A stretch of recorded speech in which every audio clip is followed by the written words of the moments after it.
뵙게 돼서 반갑습니다. 네, 반갑습니다. 우리 보람 씨에 대해서 제가 조금 보충 설명을 드리면 그 마쓰시다 정경숙이라는 게 그 대수 혹시 들어봤나? 마쓰시다 정경숙? 그 일본에 그 마쓰시다 고노스케라는 아주 유명한 재벌이 있어요. 그 예, 양반이 예. 우리로 치면 이병철이나 정주영쯤 되는 뭐 그런 사람인데 그 잘 아는 그 파나소닉 이거 만드신 예. 분이지. 근데 이제 그 재벌이 돌아가시기 전에 나이 70부터 80까지인가 한 10년 정도를 자기 전 재산을 뭐 한 700억인가 뭐를 이렇게 투자를 해서 그 청년 정치 경제인 양성 학교를 만든 거야. 그래서 그게 이제 벌써 한 40년째 운영 중이에요.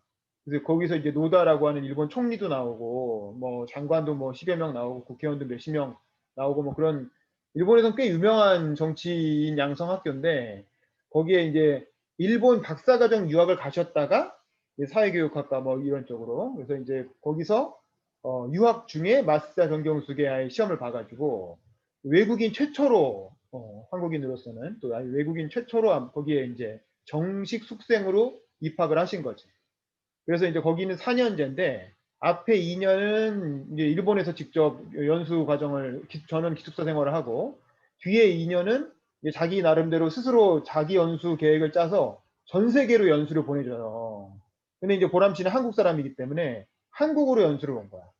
그래서 한국에서 연수를 하는 와중에 마침 코로나가 터져서 이제 돌아가기가 어려워져서 한국에서 이제 계속 3, 4학년 과정을 밟고 계신 이제 뭐 근데 원래 여기는 시스템이 그래. 그래서 원래 3, 4학년은 해외에서 보내는 건데 마침 코로나가 터진 김에 그냥 한국에 와 있는. 그래서 한국에서 일종의 해외 연수를 하고 있는 거죠. 한국인이지만.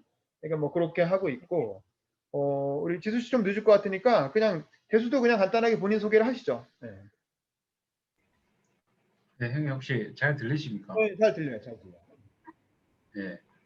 보람 선생님 안녕하세요. 저 그 정경심 그거에 대해서 김경수. 되게 옛날부터 신분 관심 많. 글쓰기 이거. 네, 김경수. 네, 네. 관심이 많았었고 아, 저희 주위에 있는 사람들도 막 이렇게 입학하려고 많이 시도했었는데 그 당시에는 이제 일본 사람만 가능하다고 이렇게 답변을 많이 받은 걸로 알고 있습니다. 아, 네, 그래서 지금 입학하셔서 공부하시는 건 너무 대단하고 존경스럽습니다.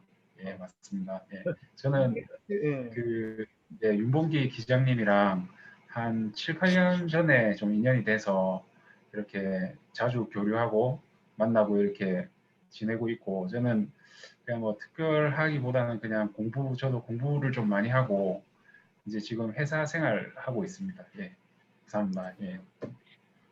저는 부산 사람인데 어디세요? 부산 북구가 본가이고 아, 지금 진짜요? 서울에 있습니다. 아, 정말요? 너무 반갑습니다. 네, 저는 부산 영도예요. 영도 영 아일랜드 출신이네요. 네. 네. 네. 아유, 참, 네. 네. 이렇게 통하는 농담인가요?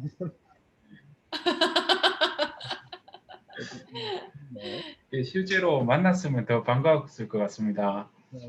그러게요. 코로나 얼른 가라앉아서 직접 뵐 수 있으면 좋겠네요. 저도 서울에 지금 있습니다. 네. 어디 계십니까, 서울에? 저 지금 홍은동이요. 서대문구요. 저는 왕십리에 있습니다. 예. 어제 성동구 갔다 왔었습니다. 어제. 저한테 왜 전화 안 하셨습니까? 네. 이제 성동에 가면 이제 연락드리고 네, 한번 찾아뵙겠습니다. 예, 꼭 연락 주십시오. 예. 네. 너무 그 좋습니다. 대수는 뭐 이따가 다시 한번 또 소개하겠지만 우리가 그 정상근 작가 통해서 만난 거죠, 처음에. 예, 맞습니다. 네, 그 여행대학 운영했던 정상근 작가 통해서 만났고 그 정상근 작가랑 나랑 그 청소년 연설대전을 같이 했잖아요. 그 대한민국 청소년 연설대전의 멘토로 그 대수 씨를 정 작가가 소개해 줘가지고 우리 연설대전 청소년들 그 예선 보고 이럴 때 와서 이제 심사위원도 무료로 해주고 와. 멘토링에도 여러 번 참여해 줬어요. 그리고 내가 청년 연설대전을 주최했을 때는 또 연사로도 출전을 해서 거기서 연설도 했었고 그래서 되게 좀 스토리가 이 친구도 되게 특이하다고 해야 되나 뭐 재밌다고 해야 되나 약간 이 양반도 만만치가 않아. 이게 뭐 외모 보면 어떤 느낌일지 모르겠는데 이 친구가 그 나랑 처음 만났을 때는 격투기 선수 감독이었어요. 와, 나도 이게 진짜요. 야, 진짜 보이잖아. 아, 종합 격투기 선수 너무, 한국을 하는 이제 그런 친구로 처음에 만났단 말이야. 그랬는데 그 야, 이후에 멋지십니다. 미국으로 유학 가서 로스쿨을 나왔어. 그래서 어디요? 미국으로 유학을 가서 로스쿨을 졸업했어요. 어, 아, 그러니까 진짜요. 감독이었다가 지수 좀 이따 소개할게요. 좀 이따가 격투기 선수 감독 돌아와서 뭐 변호사 자격증을 따고 또 한국에 가서 지금 이제 한양대학교죠. 한양대학교에서 지금 박사과정을 또 얼마 전에 끝냈어요. 그래서 지금 하대에서 박사야. 그러니까 이게 되게 인생 역정이 되게 파란만장한데 거기는 좀 이따 하고 일단 지수 씨 그 들어 한양대 무슨 과로 지금 무슨 과죠? 체육인가? 법학인가? 법학 전문대학원. 맞다. 체육은 무슨 체육? 원래 체육 출신이다. 아, 정말요? 그래서 왕십리에 네, 계시는군요. 맞아요. 네. 너무 반갑습니다. 근데 왜 그 윤 기자님하고 엄청 인연이 오래되셨는데 왜 지금까지 왜 계속 소개를 안 시켜주신 거예요? 이렇게 재밌으신 분을. 아니 그동안 제가 유학 갔다가 네. 네, 좀 많이 연락이 안 됐어요. 그래요. 진짜 네. 근데 너무 뵙고 싶네요, 정말. 예. 너무 재밌는 반갑습니다. 친구예요. 그리고 내가 오늘 여기 모신 이유는 정치에도 관심이 많아요. 그래서 언제 기회가 되면 본인도 정치를 해볼 뜻이 있어. 그래서 진짜요. 같이 좀 어울렸으면 좋겠다는 생각이 들어서 제가 초대를 한 겁니다. 자세한 얘기 좀 이따 할게요. 우리 김지수 씨 들어오셨는데 김지수 씨도 간단히 본인 소개 좀 해주세요. 저는 늦어 죄송하고요. 아무튼 저는 통일한국에 좀 관심이 많습니다. 통일 관심 많고 지금은 하고 있는 게 책 하나 쓰고 있고 한반도 관련으로 두 번째로는 한반도 미래경제 포럼을 만들어 가지고 포럼을 진행을 이제 하고 있습니다. 거기까지 이렇게 하면 되죠. 하니까 내가 좀 보충 설명을 하면 지수 씨는 나랑 여시제라고 하는 우리나라의 정책 싱크탱크가 있거든요. 그것도 사실은 마스지사 정경수하고 약간 비슷한 취지로 만들어진 거긴 한데 어쨌든 거기에서 지금 이번에 국회의원 된 이광재 의원 있잖아요. 그 이광재 의원이 원장을 할 때 그 원장님 비서를 하고 있었어요. 그리고 이제 지수 씨는 원래 중국에서도 유학을 하고 미국에서도 유학을 하고 그래서 이제 국제통으로 활동을 되게 하는 친구인데 내가 이제 괜히 여시재 원장 비서 잘 하고 있는데 내가 괜히 꼬셔가지고 그냥 총괄을 해보라고 한 거야. 그날 형이 얘기해서 그날 결정했잖아요. 그러니까 내가 그 원장님 비서 잘 하고 있어. 걔 그대로 갔으면은 지금 좀 국회의원실 들어가 있거나 뭐 그랬을 텐데 괜히 내가 꼬셔가지고 네가 한번 출마를 직접 해봐라 이번 지난 총선에. 그래갖고 김재수 씨가 지난 총선에 민주당 비례대표로 출마를 했어요. 외교안보 담당, 외교안보 분야의 비례대표 국회의원 후보로 출마를 해서 경선을 했고, 그래서 그때 상대 후보가 김대중 대통령 아들인 김홍걸 씨였어요. 근데 김홍걸 씨가 워낙 당내에서 막강하잖아. 그러니까 이제 당선은 안 됐는데, 사실 김홍걸이 결국에는 부동산 문제로 이번에 또 탈당에 출당됐잖아요. 근데 그런 걸 보면은 지수 씨가 됐으면 더 좋았겠지. 근데 어쨌든 뭐 그런 인연이 있어서 지난번에 한번 출마했던 경험도 있고 또 앞으로도 계속 정치의 뜻을 두고 세상을 바꾸기 위해서 정치를 통해서 뭔가 해보자 뭐 이런 의기투합을 하고 있는 친구라 이 모임을 같이 하자고 초창기부터 이제 제안을 해가지고 같이 보람 씨랑 같이 초기부터 같이 이걸 하고 있습니다. 대수는 잠깐만 본인 소개 좀 다시 해줄래? 지금 지수 씨 들어왔으니까. 아마 여러분 올 때마다 계속 할 것 같아요. 처음엔 어쩔 수 없어요. 되게 이렇게 자랑할 게 없는데 그냥 열심히 공부하고 열심히 생활하고 이제 회사 생활하는 그렇게 간단하게 기자님 소개하고 좀 진행했으면 좋겠습니다. 네, 부끄럽네요.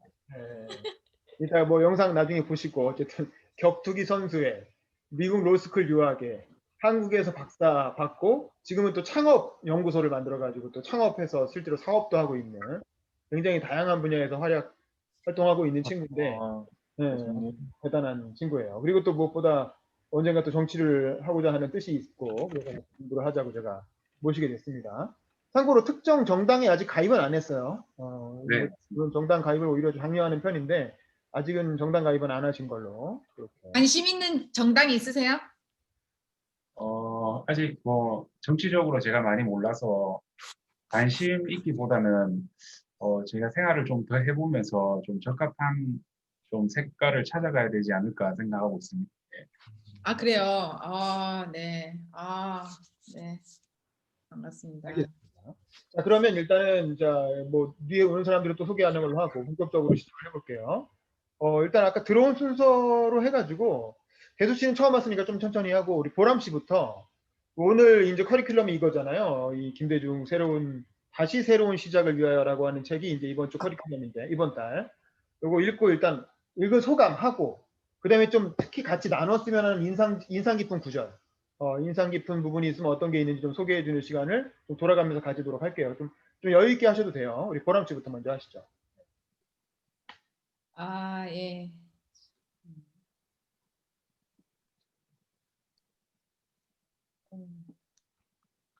일단 읽긴 다 읽으셨어요? 읽은 소감. 예,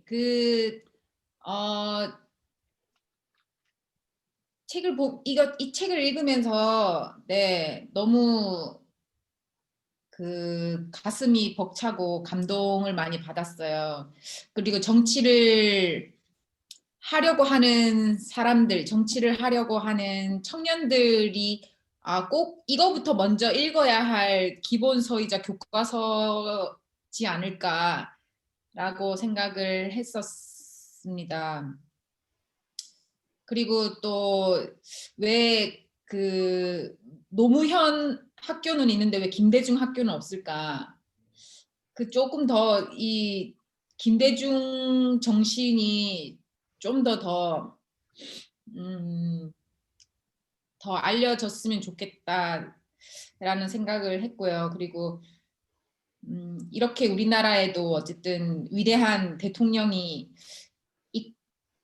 있었다라는 것에 되게 또 자랑스럽고 오히려 더 세계적으로 더 존경받는 분인데 우리나라에서는 물론 우리나라에서도 존경받지만 너무 그래도 이분의 정말 하신 것에 비해서 살아오신 것에 비해서 우리나라에서는 정작 더 저평가되고 있는 거 아닌가 뭐 이런 생각도 했었습니다. 그래서 좀 인상 깊었던 구절을 공유하면요. 일단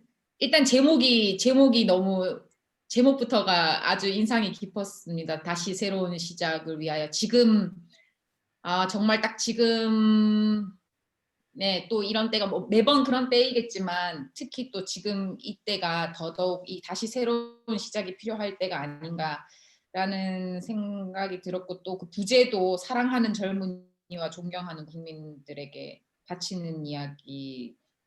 그 제목 자체도 그냥 너무 김대중 대통령의 그런 가치관이나 철학이랑 너무 맞닿아 있는 것 같다고 생각을 했고요. 그리고 그 서문에도 들어가는 말에도 프롤로그 그 곳에서도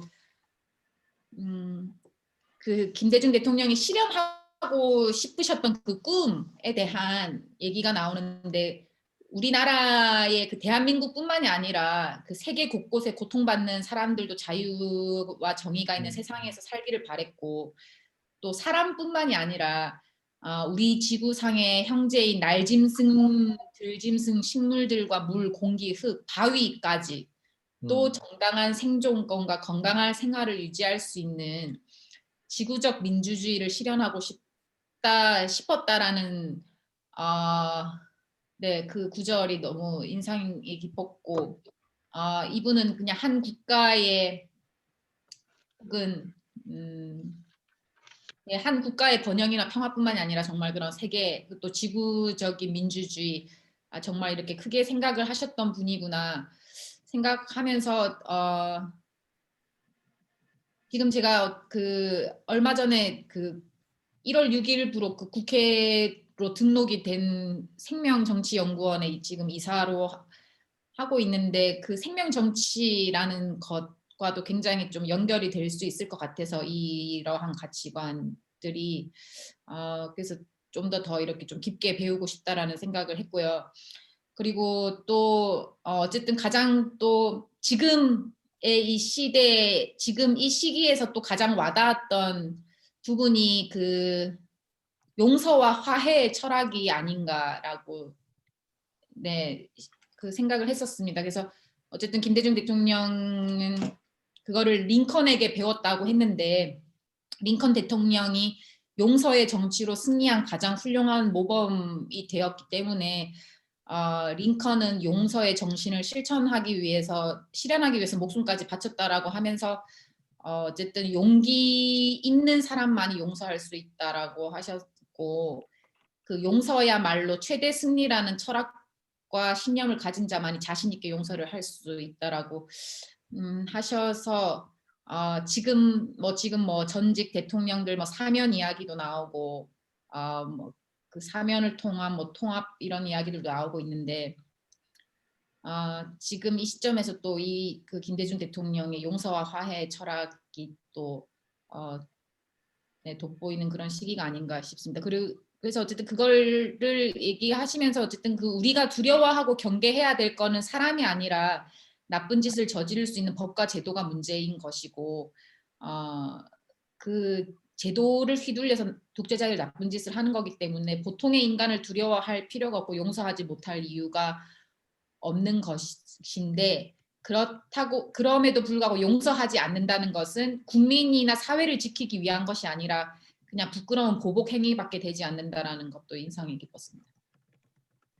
그래서 그리고 이제 감옥에서 이제 그 독서나 가족과의 면회, 편지 받는 거, 화단 돌보는 것 4가지의 즐거움이 있다고 하셨는데 그러면서 어쨌든 그 사람에 대한 이해에서 인간이라는 존재는 어떤 경우에도 자기를 적응시키고 거기서 의미와 발전을 찾아내는 가능성의 존재라고 하셨던 것에 굉장히 공감을 많이 했습니다. 그리고 그 아까 제가 이제 그 정치인이 되려고 하는 사람들의 교과서가 됐으면 좋겠다라고 생각했던 그 부분도 그 목포 상고 3학년 때 담임 선생님에게 배웠던 늘 삶의 원칙을 확고하게 지켜야 되고 그 원칙을 포기하는 것은 삶을 포기하는 것과 같다고 하셨는데 그런데 그 원칙을 고수한다고 해서 방법에서 유연하지 못하면 진정한 승리자가 되기 어렵다라고 하셨던 것을 계속 평생에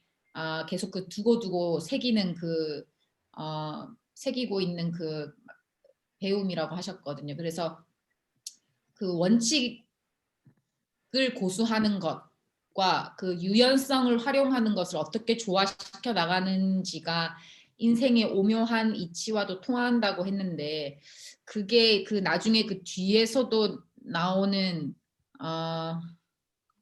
일이 그 정치인이라면 서생적 문제의식과 상인적 현실 감각 2가지를 겸비해야 된다고 하셨거든요. 근데 그 서생적 문제의식이 그 원칙을 확고하게 고수하는 것, 그러니까 서생과 같이 그 원칙에 대해서는 고집스럽게 밀고 나가되 그 방법에 있어서는 상인처럼 현실에 입각한 유연성을 가져야 한다라는 그 점에서 그 정치인이 그 서생적 문제의식과 상인적 현실 감각 2가지를 그 원칙과 방법에 있어서 그런 확고함과 유연성을 같이 함께 가져가야 된다라는 그 부분이 굉장히 인상이 깊었습니다. 그리고 그런 어쨌든 사랑했던 새 여인에 대해서도 재미있게 읽었었고요.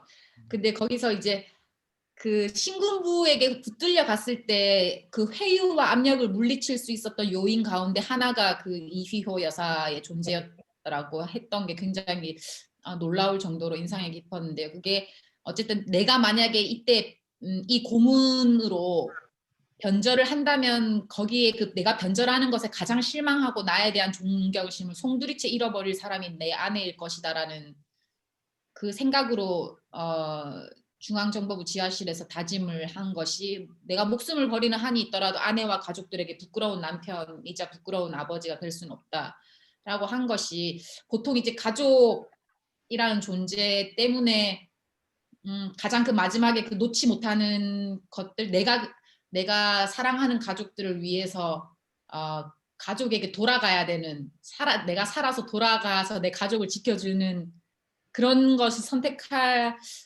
것이 아마 대부분일 텐데 내가 목숨을 여기서 잃는 한이 있더라도 내가 죽더라도 부끄럽지 않은 남편이자 아버지가 될 수 없다고 계속 그 원칙을 끝까지 이렇게 지켰던 이런 부분들이 이분은 다들 뭐 이제 뭐 그런 본인이 배우고 알고 이런 거야 다 그런 좋은 것들을 알고 있고 좋은 것들을 다 배웠겠지만 정말 그 극한의 순간에서 그거를 지킬 수 있을지 행동할 수 있을지 실천할 수 있을지는 정말 그 다른 문제인데 이분은 말보다는 행동이나 실천이 훨씬 더 앞섰던 분인 것 같다라고 생각을 했었습니다. 그리고 어쨌든 그런 정치에 대한 생각들 뭐 정치하는 정치인들 중에 뭐 악한 거나 뭐 불결한 사람들 있을 수 있지만 그것 자체가 정치가 악하다거나 불결하다는 증거가 되지는 못한다라는 그런 구절들. 그래서 뭐 사람을 죽이기도 하지만 살리기도 하는 것이 또한 정치이기 때문에 뭐 억압하는 것도 정치이지만 억압을 몰아내고 자유를 회복하는 것도 정치이기 때문에 어쨌든 우리는 계속 그 정치에 대한 희망을 놓아서는 안 된다라는 것. 그럼에도 불구하고 어쨌든 사람들이 사는 세상 자체가 흙탕물이기 때문에 그 흙탕물이라고 외면할 수 있는 것이 아니라 그 흙탕물 안에서 연꽃을 피워야 하는 것이 정치라고 하셨던 부분이 전에부터 계속 김대중 대통령이 하셨던 말씀 중에 아주 계속 가슴에 새기고 있는 말입니다. 그리고 정치를 하겠다고 하는 사람은 어쨌든 뭐 국회의원 배지를 달고자 하는 정치쟁이가 될 건지 아니면 진리와 정의를 위해서 일생을 바치고 국민과 민족을 위해서 헌신하는 정치가가 될 것인지를 먼저 결정해야 하는 것이 출발이자 시작이다라는 것의 그 부분도 인상이 깊었고요. 그리고 진정한 정치가가 되기를 바란다면 무엇이 될 것인가에 연연하지 말고 정치인으로서 어떻게 바르게 사느냐 하는 것을 목표로 삼고 나가야 하는 것. 그리고 모든 것은 다 국민으로부터 배우고 국민을 섬기고 국민과 같이 가는 사람에게는 오판도 없고 패배도 없다. 자신의 정치 생명을 국민에게 걸어야 한다라고 하는 그런 구절들이 인상 깊게 읽었습니다. 이상입니다. 네, 감사합니다. 정리 잘해주셨고요. 우리 김지수 씨도 그 다음에 전체적인 소감하고 그 다음에 인상적으로 읽었던 구절 좀 소개해 주시죠. 저는 이거를 좀 이번에 했던 책들 중에서 제일 자세하게 봤던 것 같아요. 이렇게 임봉 기자님이 말씀해 주시고 나서 한 일주일 만에 한 권 읽고 계속 이거 보면서 되게 진짜 충격을 많이 받았는데 이 책이 너무 좋아가지고 다른 교수님들한테 소개해 주니까 이 책을 몰랐던 분들도 있더라고요. 그래서 읽어본다고 했는데 저는 이게 가장 기억에 남는 게 제 구절을 뭐 전체적으로 보면은 지금 우리나라 정치인들도 뭐 잘하시는 분도 있지만은 이렇게 아까 우리 보람 선생님이 말한 두 가지 예를 들었죠. 그냥 되게 중요한 게 내가 어떻게 살 것인가. 그러니까 어떤 목적을 가지고 뭐가 되려고 하는 사람과 어떻게 살려고 하는 사람인데 되려고 하는 사람들은 어떻게 사는 거에 대해서 무시하고 어떻게 사는 사람은 목적에 대해서 상관없이 이제 얘기를 하면서 이완용은 어떻게 되려고 했던 사람이었고요. 모든 걸 누렸지만. 근데 반대로 이제 뭐 안중근 의사 같은 경우는 어떻게 살려고를 조금 했던 부인을 느끼면서 그때 되게 여기서가 이제 정치꾼과 정치인가가 나누지 않을까 이 기준으로. 그래서 저도 전에는 사실 국회의원 이렇게 선거 말씀해 주셨을 때 되게 가슴이 설레기도 했고 도전해보고 싶고 권력에 대해서 권력욕도 있고 그런 걸로만 갔는데 제가 권력을 가지고 싶은 마음이 제가 바꾸고 싶은 세상에 대한 그림보다 더 강했던 게 있었던 것 같아요. 근데 돌이켜 보니까 이제 중요한 것은 권력욕은 당연히 뭐 다 있고 없고 차이가 있겠지만 중요한 건 내가 어떤 세상을 만들고 싶고 어떻게 살고 싶느냐. 비교하면 이 세상은 끝이 없다. 그렇게 느꼈고요. 그다음에 그 이렇게 죽음 속에서도 이렇게 자신의 그 신념을 잃지 않고 했던 게 참 인상 깊었고요. 세 번째는 그 지옥 같은 그 감옥에 있으면서도 거기 나중에는 들어가고 싶을 정도로 거기서 공부를 많이 했다. 그러니까 진짜 정치인이든 경제인이든 앞으로 미래를 만들고 바꾸려고 하는 사람들은 상당한 독서량이 진짜 필요하겠다. 진짜 기본적으로 그러니까 기본적으로 알아야 되는 지식들이 필요하고 물론 행동도 중요하지만 이분은 행동도 멋있고 그 지식도 가지고 있으니까 이런 분이 대통령 된다는 생각을 되게 했습니다. 네 번째로는 이제 한 일을 10년 동안 해보라고 말씀해 주셨어요. 왜냐하면 이분이 4번을 떨어졌거든요. 그래서 저도 이제 한반도 미용제 포럼 생각하면서 그 신년 계획을 세웠는데 누가 저한테 이런 말 하더라고요. 야, 여시제 있을 때는 이런 사람 다 섭외할 수 있는데 네 지금 계획이 되겠냐. 여시제 있을 때는 이광재 원장님도 있고 조창걸 회장부터 막 뭐 송석현 회장 다 있으니까 섭외가 가능했는데 김지수가 왜 섭외가 가능하냐. 제가 남한산 오르면서 제가 가능합니다 이랬어요. 그러니까 그때 그 말했던 이유가 뭐냐면은 제가 잘나서 그런 게 아니라 제가 뭐라고 했냐면은 그 여시제와 그 많은 분들은 한반도의 길을 10년, 20년 가려고 하는 사명감이 없다고 생각한다. 그러니까 이슈가 되게 많잖아요. 그러니까 자원은 많을 뿐이지만 저는 집중하는 분야가 정말 하고 싶은 분야가 이런 한반도의 길을 여는 거기 때문에 지금 부족하지만 계속 밀어붙이고 연락하고 메시지 보내고 거기에 의지를 가지고 있으면은 조금 변화가 많이 저는 요즘만 느꼈거든요. 중요한 거는 외적인 그런 게 아니라 내가 가지고 있는 변하고 싶은 세상에 대한 마음가짐과 내가 이거를 10년 동안 할 수 있을 것인가. 근데 포기할 수도 있겠지만 저는 아마 한반도의 길을 여는 촉진제 제가 뭐 다 열 수 있는 것도 아니고 그래서 사람들 많이 모으자 좀 이렇게 이 책을 보면서 되게 그런 거를 받았고요. 후배들한테 얘기했던 것들.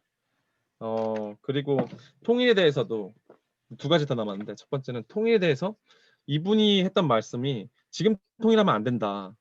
완전히 옛날 이렇게 오래된 쪽에서도 생각했던 통일이 독일 가가지고 불행한 독일에 있는 이제 2배 정도 경제력 차이가 있었는데 이 상태에서도 통일돼가지고 불행한 사람이 있는데 지금 통일하면 안 된다고 하고 단계적으로 그때부터 생각하셨던 게 교류하고 해서 하려고 하는 이런 통일 방식을 보면서 훨씬 더 되게 급진적이지 않고 합리적이고 약간 서생적인 그런 게 있으시구나 그걸 느꼈고요.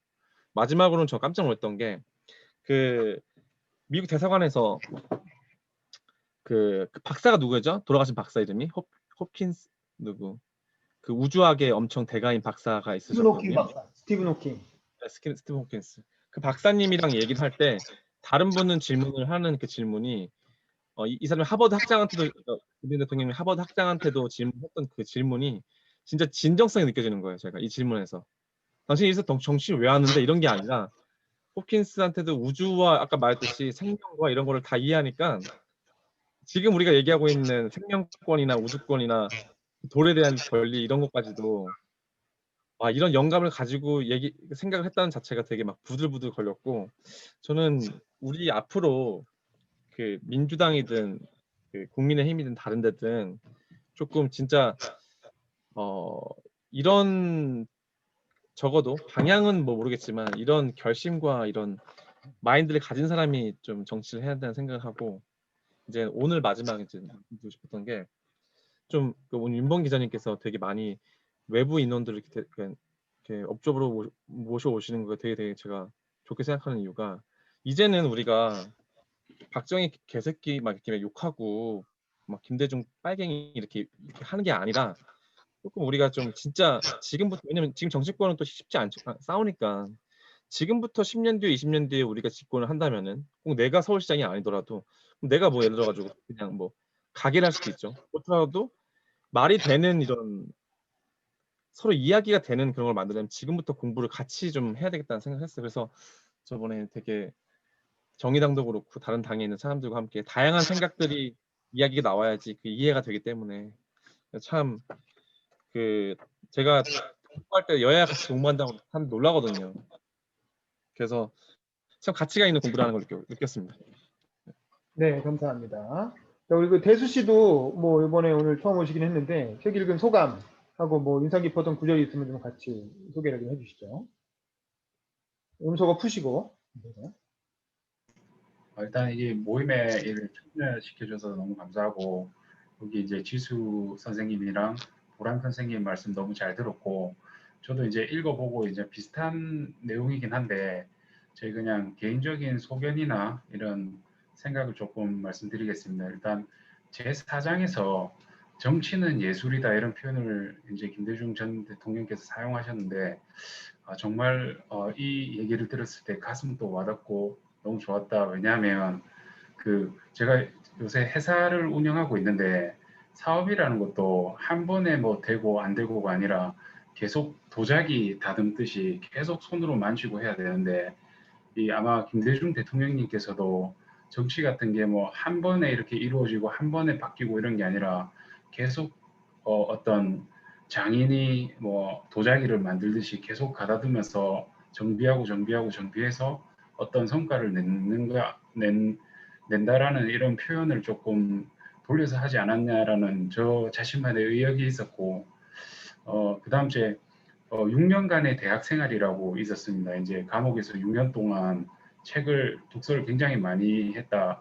그게 다른 사람이 봤을 때 그냥 감옥살이 의미 없는 시간일 줄도 모르겠지만 김대중 대통령께서는 이제 이 6년이라는 게 대학 생활처럼 많은 지식을 섭렵할 수 있는 시간이었다라는 이런 의미의 글을 많이 봤는데 저 같은 경우에도 이제 운동선수 생활을 한 4년에서 5년 정도 완전 뭐 공부나 이런 거 다 포기하고 제가 원래 처음에 체대를 갈 정도로 운동선수 생활을 완전 엘리트 생활을 했었는데 그게 조금 인생에 있어서 좀 의미 없는 시간이었다라는 생각을 한 번씩 할 때가 있는데 또 이제 여기 이번에 책을 보게 됨으로써 또 그런 시간들이 있었기 때문에 제가 지금 또 공부도 하고 이런 모임에도 참여할 수 있었던 어떤 좋은 뭐 에너지가 되지 않았냐 이런 의미도 좀 가질 수 있었고요.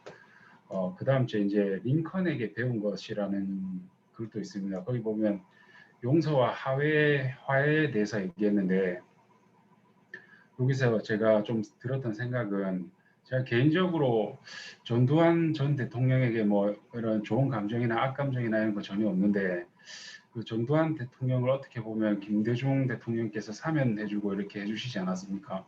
그런 것들이 잘한 일인지 못한 일인지 이제 후대에 와서 여러 사람들에게 좀 너무 긍정적으로 갈리는 사람도 있는 반면에 너무 나쁘게 생각하고 있는 사람들도 있어서 정치는 역시 예술이구나 한 번에 뭐 결정되지 않구나 뭐 이런 생각도 들었고 그다음 주 이제 나의 컴플렉스라는 뭐 2장에 보면 구절이 있는데 이제 대학을 입학하지 않은 것이 본인의 큰 컴플렉스라고 얘기했는데 저 같은 경우에도 체육대학을 입학했다가 체육대학을 그만두면서 이제 정치를 하고 싶다고 결심을 하고 사람들을 만났는데 대부분 다 뭐 변호사거나 아니면 좋은 학교를 나왔거나 아니면 또 명문대에서 어떤 자격증을 가지고 계시거나 이런 사람들이 되게 많아서 나라는 사람은 좀 정치를 하기 어려울 수도 있겠구나라는 좀 생각을 많이 했었습니다 옛날에.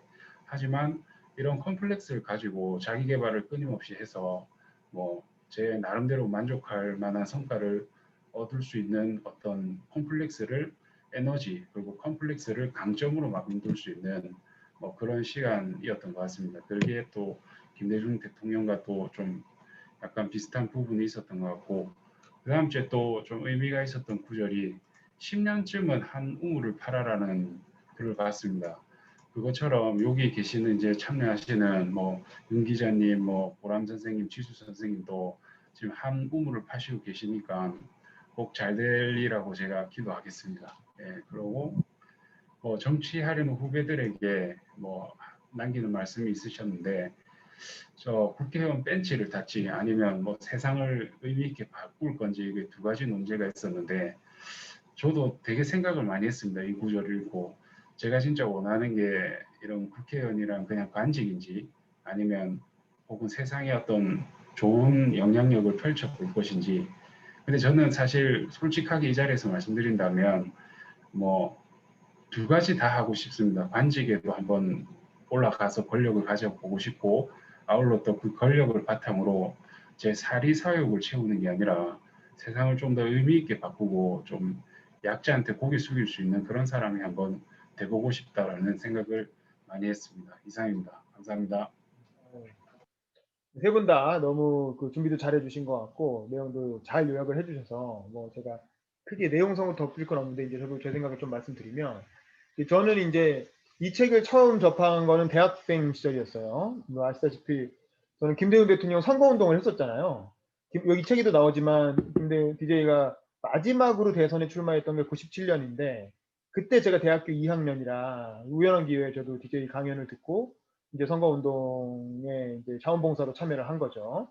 저도 이제 특히 그래서 제가 옛날에 봤던 책은 다시 새로운 시작을 위해서가 아니라 그냥 새로운 시작을 위하여였어요.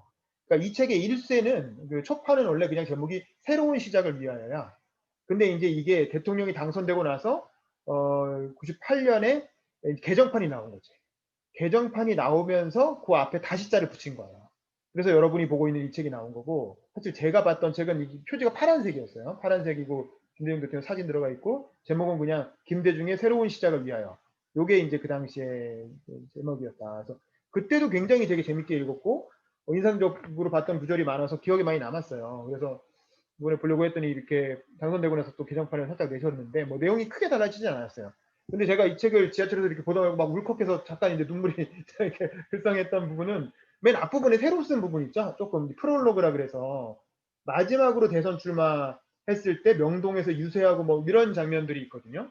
그 부분 한번 같이 보면 뭐 이런 얘기예요.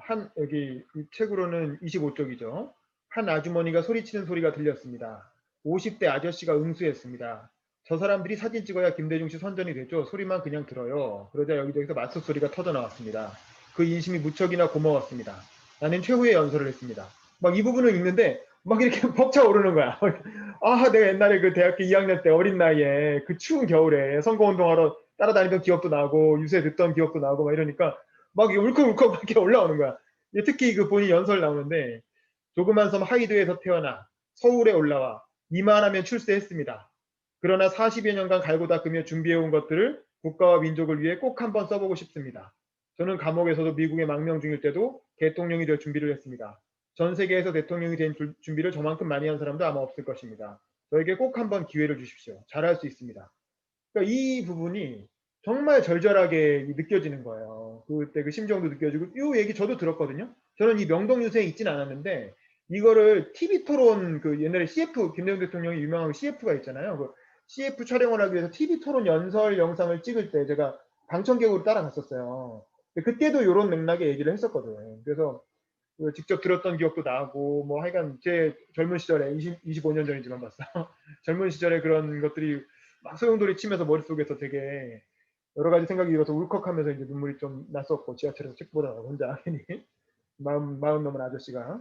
그다음에 이제 이 책은 그 당시에 90년대 그 95년 말에 이 책이 처음 나왔죠. 그때도 굉장히 화제가 됐었어요. 그 대학가에서. 왜냐하면 그 전에 김대중이 냈던 책은 뭐 김대중의 그 뭐 대중경제론이라는 책이 71년에 나왔던 되게 유명한 책이죠. 경제정책을 밝힌 거. 그 다음에도 뭐 이렇게 자기의 정책이나 어떤 정견을 담은 그런 책들은 많이 냈지만 이렇게 에세이 형식으로 펴낸 건 이때가 처음이었던 거야. 나중에 얘기를 들어보면 이제 김대중이 정계 은퇴를 하고 나서 그 영국에 가 있었잖아요. 영국에 이제 그 케임브리지에 공부하러 갔을 때 뭐 실제로 가 있었던 기간이 그렇게 길진 않아요. 이 책에도 나오지만 6개월 정도밖에 안 됐는데 그때 이제 김영사에서 출판사가 김대중을 쫓아간 거야. 그때 은퇴할 때 임팩트가 너무 커가지고 인기가 엄청 많아졌어요. 마치 우리 노무현 대통령 퇴임하고 나서 봉화마을 갔을 때 인기 팍 치솟은 것처럼 이 양반도 정계 은퇴를 하니까 인기가 치솟는 거야. 그래갖고 이제 김영사에서 영국까지 쫓아가서 엄청 설득을 한 거예요. 책을 내시라고.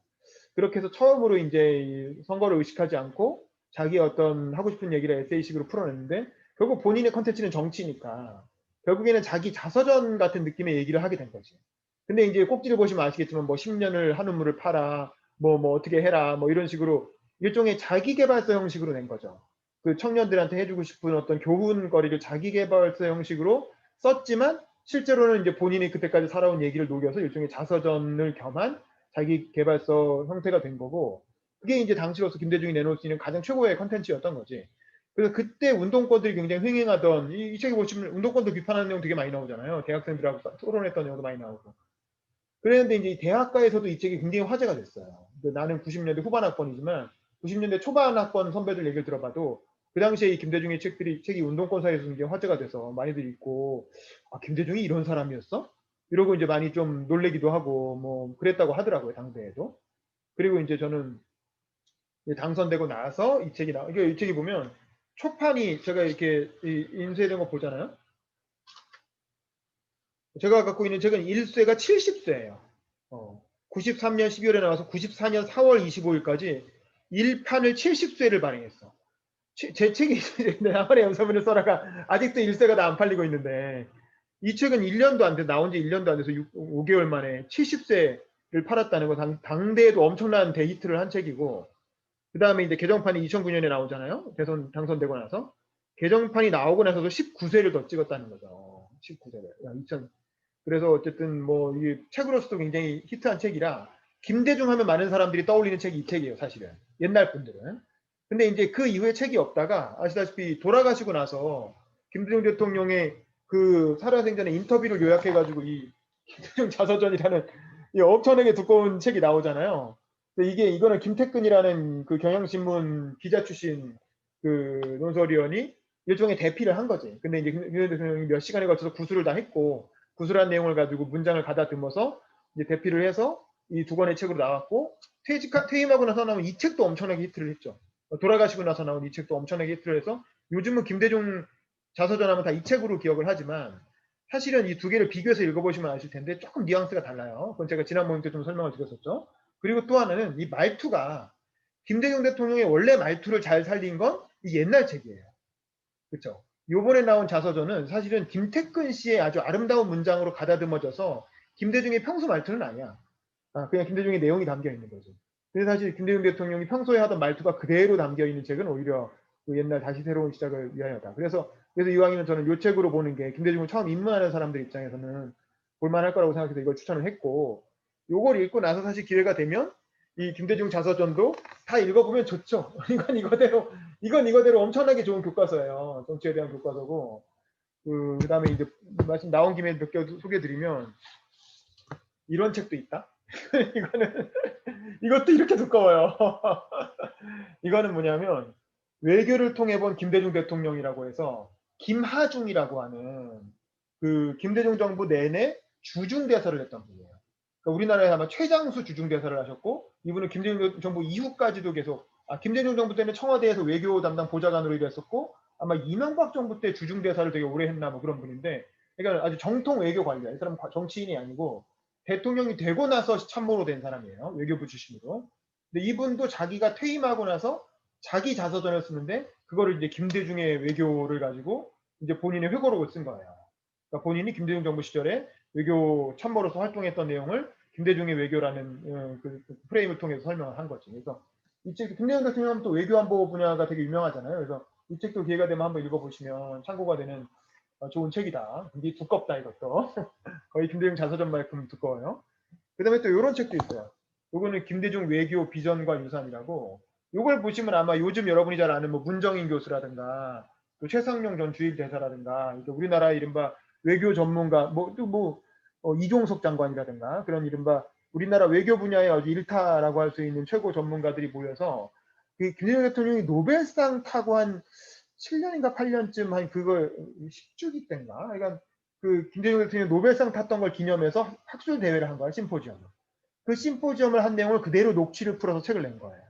그게 이제 김대중 외교라는 제목으로 책이 나왔는데, 이것도 한번 읽어보시면 DJ라는 사람이 외교를 어떻게 했는가, 이제 DJ가 평생에 걸쳐서 구축한 어떤 정치 역량이 외교에서 어떤 식으로 풀려나왔는가라는 걸 우리가 한번 좀 참고할 수 있고, 뭐 아시다시피 우리나라가 외교력이 가장 어떤 뛰어났던 그 활약을 했던 시기가 또 김대중 정부 때라고 많이 얘기하잖아요. 미국도 우리한테 클린턴 대통령이 많이 양보를 해줬고, 그래서 남북 정상회담도 하고, 뭐 동아시아 공동체를 만드는 과정도 주도하고, 뭐 여러 가지 일들을 하셨는데, 그런 걸 한번 참고 삼아 보시면 좋을 것 같고, 그 다음에 이제 이 책에서 뭐 많은 분들이 이미 다 좋은 내용들을 다 지적해 주셔서 뭐 제가 특별히 더 많이 언급할 건 없지만, 그래도 인상적인 구절 몇 개를 더 빠진 부분, 여러분이 말씀하신 거 빼고 얘기를 하면, 일단 김대중 대통령에게 되게 인생의 책, 우리가 이제 이 책을 보고 되게 감명받는 것처럼 김대중이 감명받았던 인생의 책은 무엇이냐, 여기 58쪽에 보면 이제 감옥에 있으면서 읽었던 책도 쭉 소개하는 부분이 있잖아요. 여러 가지가 있지만 제가 봤을 때 김대중의 인생책 한 권을 소개한다면 아놀드 토인비의 그 역사의 연구라는 책이에요. 역사의 연구. 그 김대중 그 옥중서신 보면 거기에도 그 내용이 나오거든요. 그 토인비라는 사람의 역사의 연구라는 책이 도설 역사의 연구라 그래서 아마 그림을 좀 그려갖고 알기 쉽게 해설한 책이 있었나 봐요. 근데 그 책을 그 반입을 해서 감옥에서 굉장히 감명 깊게 읽었다고 하고. 근데 이제 그 역사의 연구 뭐 그 유시민 씨도 최근에 난 책에서 소개를 했지만 핵심 메시지가 이거거든. 토인비가 역사를 해석하는 방식은 인류 문명이라는 건 이 도전과 응전의 역사라는 거죠. 뭔가 어떤 인류 문명이 발전하는 과정에서 외부의 도전이 온다는 거야. 그 내부의 도전이든 외부의 도전이든 그 문명에 대한 어떤 도전이 오는데 그 도전에 잘 응전한 문명은 계속 살아남고 응전에 실패한 문명은 쇠퇴해서 멸망한다. 이게 이제 하나의 프레임으로 역사를 해석하는 방식이고 모든 역사가 다 그렇다는 거야. 생각해보면 이렇게 생각하면 아닌 게 없겠죠. 우리나라 역사도 마찬가지고 중국 역사도 마찬가지고 지금 남아있는 문명 중에 그렇지 않은 나라가 어디 있겠어요. 그러니까 그 프레임을 가지고 분석을 해보면 그러니까 어떤 도전이든 우리가 응전하기에 달려있다. 뭐 이렇게 이해가 되는 거죠. 김대중 대통령은 이 토인비의 그 역사의 연구라는 책을 인생책으로 제 생각에는 김대중 대통령이 가장 감명 깊게 읽고 많이 써먹은 실제로 정치하면서도 많이 써먹고 뭐 많이 인용도 하고 이제 그런 책이었던 것 같고 그래서 그런 어떤 사고방식을 갖고 있었기 때문에 어떤 시련이 와도 이건 내가 이겨내야 될 도전이다. 이 도전에 내가 어떻게 응전할 것인가 항상 이런 식으로 사고를 하게 된 거죠. 이 토인비적 가치관을 머릿속에 넘고 있으니까. 그게 김대중이 굉장히 어떤 여러 차례의 시련을 이겨내게 된 그런 주된 이유가 아니었나 뭐 이런 생각이 들고 또 하나 이제 중요한 점은 이 현실 정치인으로서의 면모인데 이게 이제 아까 말한 그 상인의 현실 감각 부분이죠. 이 서생의 문제의식은 운동권들이면 누구나 다 갖고 있어요. 이 당시에 민주화 운동을 하던 시대이기 때문에 민주화 운동가들은 다 서생적 문제의식이 있는데 이 상인의 현실 감각이라는 게 김대중의 아주 독특한 포인트였던 거예요. 당대 정치인들 중에서. 이른바 민주화 운동하는 야당 정치인 중에서 이런 상인의 현실 감각을 갖고 있었다는 게 되게 김대중의 어떤 다른 사람과의 차별점이었던 거고 근데 왜냐면 김대중은 사업가 출신이잖아요. 오늘 오시는 하대수 씨처럼 이 양반은 젊었을 때 사업을 했던 사람이라고. 근데 어렸을 때의 꿈은 정치인이었어.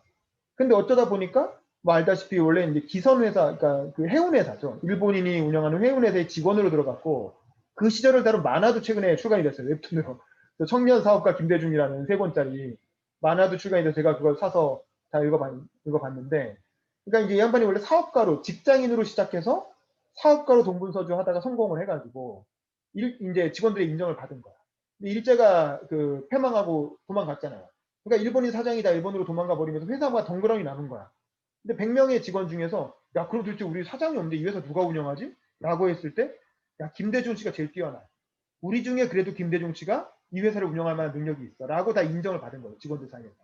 그래서 관리위원장, 그 회사의 관리위원장이 돼서 그 회사를 운영하는 일종의 임시사장 같은 게 됐고 그 경험을 바탕으로 해서 아예 본인이 직접 해운회사를 차리죠.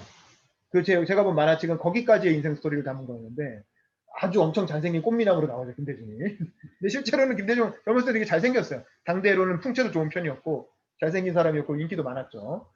와이프도 되게 첫 와이프 되게 예뻤잖아요. 그래서 근데 어쨌든 뭐 그런 거고. 근데 김대중은 그리고 목포 일보를 인수해서 해운회사를 경영하면서 신문사 사장도 겸직을 했던 거지. 그러니까 이렇게 기업을 운영해 본 사람이었기 때문에 다른 민주화운동 정치인들하고 좀 다른 방식의 어떤 상인의 현실 감각이란 포인트가 있었고 그게 잘 드러난 게 이제 보면 운동권들한테 이제 그 말싸움하는 내용 나오잖아요. 이제 이게 그 되게 유명한 그 부분인데 이게 그거 있잖아요. 그 민주화운동 시국선언 같은 거를 하는데 그 운동권에서 써온 글이 뭐 이런 거였다는 거 아닙니까? 뭐 군대는 뭐 무기를 내려놓고 모든 군인은 무기를 놓고 병영을 나가라. 모든 노동자들은 해머를 놓고 공장을 떠나라. 모든 상인들은 문을 닫고 철시하라. 뭐 이런 내용을 막 써왔다는 거지. 근데 특히 무기를 놓고 병영을 나와라라고 하는 이 문구가 그 당시 같은 이렇게 그 남북 해치 상황에서 반란을 조장하는 걸로 보일 수 있다는 거지. 이 문구를 그대로 두면 이거 나중에 보나마나 국가보안법으로 나중에 이제 그 안보 그 국정원이나 안기부에 끌려갔을 때 당시에는 이제 중앙정보부죠. 분명히 이걸로 걸려가지고 난리 날 거다. 근데 이제 운동권들은 그냥 멋있는 말이니까 쓴 거야. 그리고 이거 옛날에 러시아 혁명이나 이런 거 할 때 많이 썼던 말이거든요. 그러니까 자기들은 책 속에서 많이 들은 말이니까 멋있는 문구니까 그냥 갖다 쓴 건데 이 상인의 현실 감각을 가지고 있기 때문에 이 사람은 결과를 보는 거지. 이걸 썼을 때 어떤 결과가 일어날지를 알고 이거 들어가면 난 절대 동의 못한다. 난 절대 사인 안 한다. 이래갖고 이런 위험한 문구 다 빼게 했다는 거 아닙니까? 이런 게 되게 이제 그 상인의 현실 감각이 빛나는 부분이고 그 다음에 이제 또 뭐 그런 부분도 있죠. 71쪽에 보면 일관된 나의 주장은 선민주 후통일이었고 대한민국 절대 지지였으며 공산당과의 분명한 한계를 설정하는 것이었다. 망명정부 주장이 나올 때마다 대한민국이 엄연히 존재하는데 무슨 망명정부냐고 준엄하게 꾸짖고 그 자리에서 말을 철회시켰다. 그러니까 예를 들면 이번에 망명가 있을 때 당신이 망명가 있는데 박정희가 유신을 선포했으니까 저 정권은 독재정부니까 인정하지 말고 당신이 한국 망명정부를 일본에서 꾸려라. 혹은 미국에서 꾸려라. 이렇게 제안을 했다는 거죠. 그럴 때마다 아니 난 대한민국을 지지하는데 무슨 망명정부냐라고 하면서 명확하게 선을 그었다는 게 근데 이런 게 이제 민주화운동을 하다 보면 이렇게 휘말릴 수 있잖아요. 그런 우하는 분위기에 휘말려서 너무 과격한 주장으로 나가기가 쉬운데 김대중은 그럴 때마다 딱 끊었다는 거죠. 그런 부분이 이제 김대중을 다른 정치인과는 좀 다르게 만든 어떤 현실적인 상인의 현실 감각이 돋보이는 부분이고 그런 부분은 나중에 운동권들 만나서 얘기할 때도 많이 언급이 됩니다. 그래서 이제 뭐 제야 학생들에 대해서도 계속 이제 그런 얘기를 하죠. 뭐 등등. 뭐 하여간 뭐 그래서 여기도 한번 볼게요. 이제 제가 188쪽 제가 재밌게 봤던 부분인데 운동권 학생들한테 그런 얘기를 많이 해요. 우리 학생들 역시 독재 정권 아래서 오랫동안 살아왔기 때문에 그런 경향을 보이게 된 것이 아닌가 합니다. 심리학에는 억압자와 싸우면 그를 미워하면서도 닮아간다는 말이 있는데 그들이 바로 그런 셈입니다. 자기 말만 하고 반대말은 일체 봉쇄하는 독재 정권과 투쟁하며 지내오는 동안 자기도 모르는 사이에 독재자를 닮아가게 된 것이라고 생각하며 참 마음이 쓸쓸해집니다. 그러니까 이제 당시 대학생 운동권들까지도 이제 비판을 할 건 비판하는 거죠. 그리고 또 되게 재밌는 포인트가 요 얘기가 어떤 맥락에서 나오냐면 그 침묵의 중요성을 얘기할 때 이 얘기 나오잖아요. 그러니까 이제 이게 그러니까 옛날에 우리가 우스갯소리로 그런 말을 했어. 김대중과 김영삼을 비교할 때 김대중은 하도 말을 잘하니까 전문가들이 이제 교수나 이런 사람들이 김영삼을 만나면 기분이 좋아진다는 거야. 왜냐면 김영삼은 별로 말이 없어요. 전문가가 무슨 말을 하면 다 이렇게 하면 맞습니다. 맞습니다. 좋네요. 이러면서 계속 들어준다는 거야. 그러니까 김영삼을 만나고 하면 내가 김영삼한테 뭔가 한 수 가르쳐줬다는 느낌이 든다는 거예요. 그래서 뭔가 나오면서 흐뭇해지고 지지하는 느낌이 드는데 김대중을 만나면 김대중이 다 얘기한다는 거야. 그리고 나는 말할 기회가 없고 김대중이 다 알고 있어. 그리고 나보다 더 잘 알고 있어. 웬만한 분야를. 그러니까 이거 만나고 나오면서도 되게 기분이 좀 이렇게 찝찝한 거지. 뭐 아저씨 왜 부른 거야? 뭐 이러면서 그런 섭섭함을 많이 느꼈다는 건데 그만큼 김대중이 말을 잘하기도 했지만 말하는 걸 좋아해서 그게 이제 오히려 본인한테 마이너스가 됐던 거예요. 근데 이 책에 보면 김대중도 그걸 아는 거야. 자기에 대한 평판이 그렇다는 걸 알아. 김대중이 워낙 그 자기 말하는 것만 좋아하고 남 얘기 안 듣는다는 소문이 있다는 걸 알기 때문에 본인이 어떻게든 말을 줄이려고 엄청 노력했다는 거예요. 그래서 오히려 침묵이라는 말을 여기를 문에도 써놓고 뭐 책상에도 써놓고 심지어 자기 그 시계에도 침묵이라고 적어놨다는 거 아니에요. 그래서 어떻게든 말을 적게 하려고. 근데 이건 되게 중요한 포인트인 것 같아요. 그래서 제가 이 김대중 외교라는 이건 김대중 대통령 되고 나서 있었던 일들을 기록한 책이잖아요. 이 책에 보면 이때 만났던 교수들은 그런 얘기를 막 해요. 실제로 김대중이라는 사람이 이때 대통령이 되고 나서 만났을 때 별로 말을 안 했다는 거야. 전문가들이 얘기하면 계속 그냥 이렇게 끄떡끄떡 듣고만 있지 중간에 본인이 뭐 끼어들어서 말하는 게 별로 없었다는 거죠. 그래서 그만큼 김대중은 끊임없이 자기 개발을 통해 스스로 변화시켰다는 거죠. 그리고 자기가 원래 가지고 있는 어떤 단점이 있으면 고치기 위해서 끊임없이 노력했고 대통령이 된 이후까지도 그런 노력을 했던 사람이다. 그런 게 되게 어떤 기억할 만한 포인트였던 것 같고 좀 재밌었어요. 그 다음에 아까 사실은 그 용서와 관련된 부분은 좀 이따 끝나고 한번 좀 다시 토론해봤으면 좋겠어요. 당대의 현안이니까 지금 이명박 박근혜 대통령 어떻게 할 것인가 이게 전두환 노태우 사면한 거와 또 많이 이렇게 겹쳐지잖아요. 그 사안이. 그래서 그거는 이따 끝나고 다시 한번 얘기해봤으면 좋겠고, 그다음에 이제 비판하는 거 200조, 201쪽에 비판하는 거에 관한 얘기도 되게 재밌잖아요. 그러니까 일본 야쿠자 얘기를 하면서 일본 야쿠자가 그랬다는 거 아니에요. 그 도쿠가 말기 이제 뭐 보면은 어떤 그 사람하고 얘기를 하면서 최신 대신 일본의 유명한 대신이 그 야쿠자를 만나서 얘기를 하는데 나는 이 몇백 명 그 직원들 통솔하기도 어려운데 너는 몇만 명의 야쿠자가 어떻게 다 통솔하냐 그랬더니 그랬다는 거야. 나는 칭찬할 때는 다 보는 데서 칭찬하고 걔 이렇게 혼내야 될 일이 있으면 둘만 있을 때 혼냈다는 거죠. 그러니까 뭔가 안 좋은 거 지적할 때는 둘이서만 지적하고 남들 다 보는 자리에서 칭찬만 했다는 거죠. 그리고 둘이 만났을 때는 비판을 꾸짖더라도 그리고 나서 그 얘기를 남한테 발설하지 않았다는 거죠. 그러니까 이런 식으로 부하를 배려하는 모습. 이런 게 이제 상대방을 비판할 때도 비판의 기술이 필요하다. 이제 이런 것들. 이런 게 이제 이 양반 특유의 어떤 그 상인의 현실 감각. 이제 뭐 이런 부분이 아닌가. 이제 그런 생각이 들고, 그 다음에 이제 그럼에도 불구하고 또 민주주의라고 하는 원칙은 상인의 현실 감각을 지키면서도 민주주의라고 하는 원칙에서는 절대 타협해서는 안 된다라고 하는 부분. 그 부분이 또 김대중을 특별하게 만든 부분인 것 같고, 그 다음에 이 사실 이 부분은 또 하나 이제 중요한 게 정치는 예술이다라고 하는 파트에서 저도 정치학도기 때문에 이런 부분에 굉장히 많이 감명을 받았는데 이 얘기는 이제 김대중 자서전 그 서문에도 김태근 씨가 되게 아주 멋진 문장으로 잘 이 얘기를 녹여갖고 서문을 써놨거든요. 근데 정치라고 하는 게 이 얘기 나오죠. 226쪽에 보면 정치는 심산유곡에 핀 한떨기의 순결한 백합화가 아니라 흙탕물 속에서 피어나는 연꽃입니다. 사람들이 사는 세상이 흙탕물이기 때문입니다. 흙탕물이라고 외면할 수 없는 것은 그곳이 바로 우리가 사는 세상이기 때문입니다. 연꽃은 바로 그 흙탕물에서만 피어납니다. 정치가 그러합니다. 정치는 흙탕물 속에서 피어야 하는 연꽃의 운명을 타고났습니다. 라고 되어 있네요. 그래서 이 부분이 참 그러니까 정치를 이렇게 긍정하는 태도. 근데 이게 사실 되게 쉽지 않거든요. 일반인들은 정치를 되게 혐오하잖아요. 정치를 되게 혐오하고 냉소하고 웬만하면 정치를 안 하려고 이제 많이 이렇게 그 반대하고 이러기가 쉬운데 그러지 않았다는 거죠.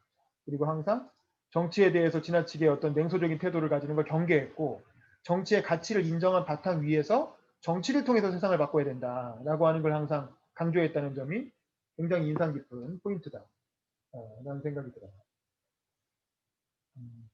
마지막으로 제가 좀 이 책뿐만 아니라 제가 그 김대중 대통령의 그 유명한 그 삼선개헌 반대 연설, 그 표창운동장에서 했던 그 연설에 관한 특강을 할 때도 강의를 할 때도 제가 강조했던 부분인데 저는 김대중을 한마디로 정의하면 김대중이 가진 자질을 한마디로 가장 중요한 걸 꼽으면 용기라고 봐요. 용기. 용기의 정치입니다. 그게 되게 어려운 거거든요. 정치를 함에 있어서. 요즘 이낙연 대표나 뭐 이런 분들 보세요. 용기라는 자질을 가지기가 얼마나 어려운가. 뭐 저는 그건 여당 쪽도 마찬가지, 야당 쪽도 마찬가지라고 생각을 하는데 이 김대중이 살았던 시절은 박정희 정부 때란 말이에요. 박정희 정부 때 그 사실 여차하면 언제 갑자기 뒤통수 맞고 언제 갑자기 집에 가다가 테러 당하고 언제 갑자기 뭐 이렇게 또 아니면 무슨 이렇게 중앙정보부한테 걸려서 무슨 뭐 국가보안법 위반이니 뭐니 해가지고 탄압을 받을지 모르는 시대였는데 그때 국민들이 다 속으로는 생각해도 미처 밖으로 하지 못하는 부분을 굉장히 용기 있게 박정희 대통령의 어떤 삼선개헌 시도나 그게 이제 나중에 또 유신으로 이어지는 어떤 총통제를 가져올 거라든가 그런 걸 통찰력 있게 받고 그걸 또 전 국민 앞에서 공개적으로 이렇게 얘기를 했다는 거죠. 그런 과정을 통해서 어떤 이렇게 좌고우면하지 않고 말해야 될 때는 말할 수 있는 그런 용기를 가진 사람이었다라는 건데 그게 참 어려운 것 같아요. 그런 용기를 가지기가 참 어렵고 근데 이제 중요한 거는 이 책에도 이제 정치를 하려는 후배들한테 해주고 싶은 얘기 10가지 중에 하나의 포인트인데 그렇다고 해서 너무 초창기부터 그냥 그 뜨려고만 노력하는 것도 위험하다는 거지. 그러니까 때로는 용기 있게 발언하는 것도 중요하지만 기본적으로 정치는 정당인의 입장에서 하는 거기 때문에 자기 정당이 잘 되게 하는데 먼저 초점을 둬야지. 또 거기서 너무 뜨려고 하는 거는 이제 또 위험하다. 그러다 보면 이제 오래 못 가고 금방 정치 생명이 사라진다. 뭐 그런 얘기도 하고 있는데 그것도 또 굉장히 또 우리가 주목해서 참고할 만한. 또 사실 이 김대중 대통령이 이 책을 쓸 때는 자기가 당 총재 입장이었기 때문에 당내에서 이제 그렇게 딴소리 하는 애 때문에 골치가 아팠겠지. 그래서 이제 그런 애들 좀 다독이느라고 한 얘기일 수도 있는데 어쨌든 뭐 그것도 좀 이렇게 유념을 해야 될 것 같고. 그래서 이 용기라고 하는 자질, 정치인이 가져야 할 용기라는 자질은 굉장히 중요하고, 우리가 기억하는 좋은 정치인들 치고 그런 용기라는 자질이 없는 사람이 없죠. 뭐 노무현도 마찬가지고 처칠도 마찬가지고 뭐 링컨, 케네디 할 것 없이 다 자기에게 어떤 결단의 순간이 왔을 때, 뭔가 결정을 해야 될 순간이 왔을 때 그 리스크를 감수하고 결정하고 용기 있게 목소리를 내는, 그게 바로 정치의 본질이다. 그래서 그런 순간이 왔을 때 그걸 회피하거나 하지 않고 용기 있게 결단할 수 있는 이제 그런 자질을 갖추기 위해서 노력을 해야 되지 않을까, 뭐 그런 생각이 들고, 뭐 그렇습니다. 일단 제 얘기 이 정도로 하고 김선영 씨 들어오셔가지고 일단 간단히 김선영 씨도 본인 소개 좀 해주시고, 아마 차 안에 계신 것 같은데 혼자 계신 거 맞죠? 네, 마스크 벗고 편하게 하셔도 돼요. 뭐 차 안인데 뭐 온라인이니까. 간단히 네, 죄송합니다. 이동 중이라서 좀 늦게 들어왔고요. 괜찮아요. 네. 본인 소개 좀 해주시죠. 네, 일단. 네, 아까 뭐 기자님께서 소개를 하셨는지 모르겠는데 국민의힘 당에 소속되어 있는 미국 변호사 김선영이라고 합니다. 뭐 되게 유명하신 분이시고 저도 또 같은 카톨릭 신자시고 그래서 좀 재밌게 되게 감명을 많이 받으면서 읽었던 것 같아요. 그래서 저는 두 가지 이제 다 막 다 읽어갖고 두 가지 그 장면이 생각이 많이 나는데 254페이지에 국민이 잘나야 합니다. 국민이 현명해야 합니다. 국민이 무서워야 합니다. 라는 이 말이 되게 좀 멋있었던 것 같아요. 민주주의라는 나무는 시시비비를 먹고 자랍니다. 뭐 저희 당명도 국민의 힘이긴 한데 맨날 이제 국민의 짐이라고 많이들 놀리시잖아요. 그럼 국민의 힘이 되고 싶고 또 국민들도 그런 거를 알아봐 주시는 그런 국민들이 되면 좋지 않을까라는 생각이 들었고, 그 다음에 그 좀 10페이지 정도 앞쪽에 244페이지에 그 보수도 필요하지만 개혁도 필요합니다. 두 개의 수레바퀴는 생이 있는 그날까지 쉬지 않고 돌아갈 것입니다. 라고 이렇게 말씀을 하셨는데, 저는 이제 말하자면은 보수 쪽인 당에 있고, 또 여기 스터디 때 보니까 몇몇 분들은 또 그 반대 당에 계시는 것 같아서, 저도 이제 뭐 지역구 그런 데 단톡방에 보면은 너무 이제 상대 당을 뭐 이렇게 비난하는 얘기들만 하시니까 좀 그런 게 되게 피로감이 많이 쌓인다고 지난번에 스터디 때도 윤 기자님한테 말씀을 드렸는데, 좀 나이 드신 분들이 많으시다 보니까 계속 이제 민주당도 마찬가지겠죠. 뭐 계속 저희만 이렇게 까대시겠죠. 근데 좀 너무 이렇게 자기 잘못은 얘기 안 하고 상대 잘못만 계속 얘기하니까. 근데 뭐 어느 관계든지 상대만 잘못하고 자기는 잘못이 없는 관계는 저는 없다고 생각하거든요. 그게 뭐 친구 관계가 됐든 뭐 부부 관계가 됐든 여야가 됐든. 근데 너무 이제 비판만 하고 그러니까 저는 그런 것들은 조금 이렇게 피로감이 느껴지고 지치긴 하더라고요. 제가 이 당을 뭐 제 원칙이 있어서 뭐 소신 있어서 이 당을 선택하긴 했지만, 그래서 좀 김대중 대통령은 되게 워낙에 국제적으로도 존경받는 분이시고 또 민주당 분이시지만 되게 정치적으로 배울 게 많다. 정치를 이제 막 배우기 시작하는 저로서도 본받을 점이 많은 것 같아서 이 책을 추천해 주신 윤 기자님께 감사를 드리고 싶네요. 잘 읽었습니다. 네네, 감사합니다. 그 김대중 대통령 좀 본격적인 토론 하기 전에 좀 생각을 해보면, 이 양반이 이렇게 성공할 수 있었던 요인이 뭘까 생각해보면 참 인생에 여러 가지 운이 많이 작용했는데, 국내적으로 국회의원이 되기 위한 스토리도 되게 뭐 파란만장하잖아요. 이 책에도 나오지만. 근데 그것도 그거지만 결정적으로는 그 일본에서 있었던 납치 사건, 이게 사실은 굉장히 컸어요. 그러니까 세계적으로 이름이 알려지게 된 데에는. 사실 그렇잖아요. 뭐 해외에서 한국의 야당 대선 후보였다가 떨어진 사람을 누가 알아주겠어요. 그게 뭐 그렇게 대단한 스펙은 아니잖아요. 해외에서 보기에는. 근데 마침 유신 때 이 양반이 일본에 가 있다가 유신을 맞으면서 망명을 바로 망명을 바로 하게 되죠. 그래서 망명객이 됐는데 거기까지도 뭐 오케이. 뭐 그런 사람 많이 있죠. 근데 이 양반이 일본에서 납치를 당하면서 이게 세계적인 이슈가 된 거예요. 일약 갑자기 뭐 CNN 속보 나오고 뭐 한국의 전 대선 후보였던 야당 정치인이 일본에서 갑자기 실종된 거지. 근데 알고 보니까 그 한국의 중앙정보부가 납치를 해서 살해하려고 하는 것 같은 정황이 막 이렇게 나오기 시작하는 거야.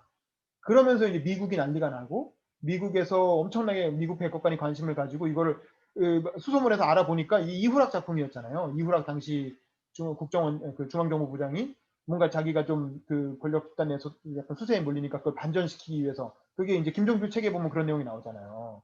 그래서 이때 김대중에 대한 일본에서의 납치 사건이 세계적으로 김대중이라는 이름을 아주 널리 퍼뜨리게 된 결정적인 계기가 된 거야. 그러면서 김대중이 일약 세계적인 셀럽이 된 거야, 갑자기. 전 세계 사람들이 외신에서 김대중이라는 이름이 알려지면서 김대중? 이러고 알게 된 거죠. 그 이름을 일단 처음 듣게 된 거야. 그리고 이 양반이 우여곡절을 거쳐서 한국에 다시 돌아와서 결국 이제 미국의 압력 뭐 이런 거 덕분에 살아났잖아요. 그때 이제 예수님도 만났다는 거 아닙니까? 그 과정을 통해서 한국에 돌아와서 가택연금을 당하다가 나중에 이제 미국으로 망명을 가게 되잖아요.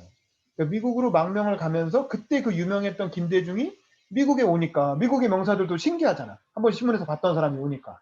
그러니까 또 만나서 얘기도 나눠보고 뭐 그러면서 한국을 대표하는 반체제 인사가 돼가지고 해외에 있으면서 미국의 뭐 에드워드 케네디라든가 독일의 뭐 빌리브란트 수상이라든가 뭐 포인 바이체커 대통령이라든가 뭐 바웬사라든가 뭐 이런 그리고 아키노 나중에 이제 공항에서 내리다가 암살당하는 아키노 전 상원 의원 뭐 이런 세계적인 셀럽들과 민주당 진영의 뭐 진보 진영의 셀럽들과 어떤 교류를 할 수 있는 그런 기회를 가지게 된 거죠. 이게 사실 김대중을 다른 정치인과 다른 세계적인 정치인으로 우리나라 일반적인 정치인들과 다르게 이런 어떤 영역으로 확 업그레이드 시킨 결정적인 계기였다. 근데 그게 참 아이러니하죠. 역사의 아이러니인데 노무현 대통령만 해도 사람들이 잘 몰랐잖아요. 대통령이 되고 나서야 노무현이라는 사람도 한국에 있었네 이렇게 되는 건데 세계적으로 볼 때는 이분은 야당 정치인 시절에 대통령도 아니었는데 이제 그런 우여곡절을 거치면서 본의 아니게 세계적으로 이름이 알려지게 된 거죠. 그러면서 이분의 행보가 해외 외신에서 끊임없이 계속 이렇게 주목하는 인물이 된 거고 이분이 또 그런 과정을 통해서 IMF가 터져서 우리나라에 대한 전 세계적 관심이 집중되어 있을 때 또 대통령이 당선되잖아요. 그러니까 그때 그 김대중이 이번에 대통령이 됐어? 뭐 이렇게 되는 거죠.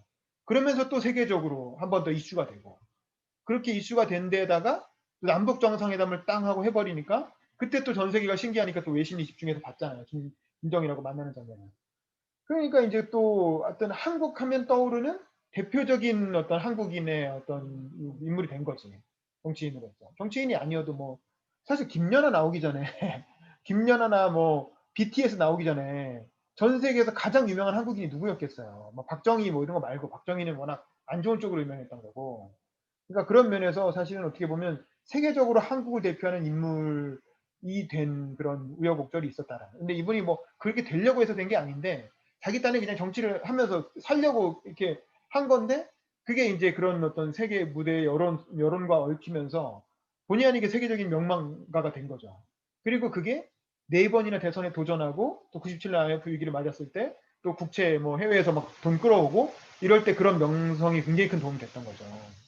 그래서 이제 김대중에게는 그런 시련도 본인의 어떤 브랜드를 끌어올리는 계기가 됐던 거고 그때마다 어쨌든 쉽게 타협하거나 뭐 이렇게 하지 않고 원칙을 지켜나가면서 어쨌든 그런 브랜드를 계속 끌어올리는 게 김대중을 김대중으로 만들었다 이런 생각이 들어요. 영어도 사실은 일본어는 원래 일제시대에 자라나가지고 너무 잘했다는 거 아닙니까? 본 책에도 나오지만 일본 가면 일본 사람이랑 너무 똑같이 일본 말을 해가지고 일본 사람 아니에요? 이렇게 이런 말을 들을까봐 기분 나빠서 일부러 서툴게 말했다는 거 아니에요. 훨씬 더 유연하게 할 수 있는데 너무 일본 사람이랑 같다는 게 좀 듣기 싫어서 일부러 서툴게 말할 정도로 일본말 너무 잘했고 영어는 전혀 못했는데 이제 뭐 본의 아니게 가택연금 당하면서 외신 기자들하고 인터뷰도 해야 되고 미국 망명도 가다 보니 본의 아니게 영어 공부를 많이 했고 특히 이제 테드 카프리라고 하는 사람이 진행하는 뭐 나이트라인 쇼인가요? 거기 책에 보면 그 부분 되게 인상적이잖아요. 그 웨이 뭐 이렇게 했다는 거 아닙니까? 그 앞에 그 누구냐 무슨 독재자 누구죠? 뭐 마르코스가 출연했을 때 한 거 보고 야 저거 재밌다 해가지고 나중에 자기도 이제 그런 기회가 왔는데 상대방은 박정희 정권 편 드는 사람이 2명 나오고 자기 혼자 2대1 토론을 하다 보니까 말이 밀리는데 자꾸 그 진행자가 말을 끊으려고 하길래 자기가 중간에 괜히 웨이트 해가지고 자기 얘기 조금 더 하고 막 그랬다는 거 아니에요. 근데 그런 게 되게 그 시청자들의 반응이 좋았다는 거죠. 그래서 뭐 등등 이제 뭐 그런 것들 항상 이 양반은 국내에서 민주화 운동을 했지만 항상 세계적인 보편적 시선을 가지고 정치를 했다는 거죠.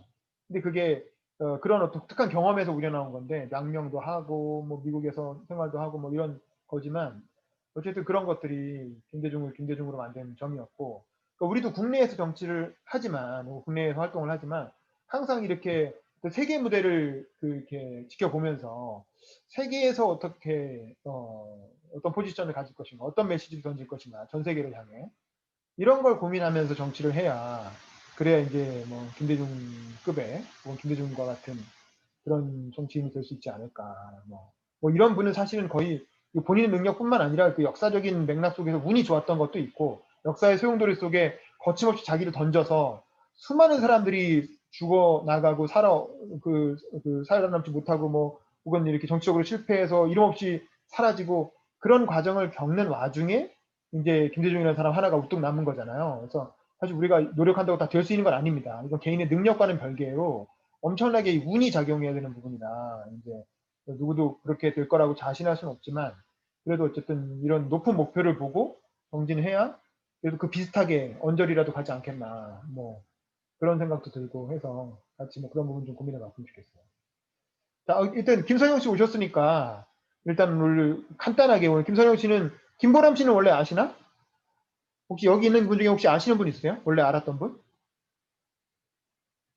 아, 다 모르시겠구나. 국회 신성장 앞화는 원래 안 나오는 분들이라 다 모르실 텐데 그러면 윤 기자님 말고는 한 분도 아는 분이 없는 것 같아요. 그렇죠. 오케이. 그러면 선영 씨는 미국 변호사고 한국에 들어와서 활동을 하시면서 이제 국민의힘의 그 청년 뭐였죠? 여성위원장이었나?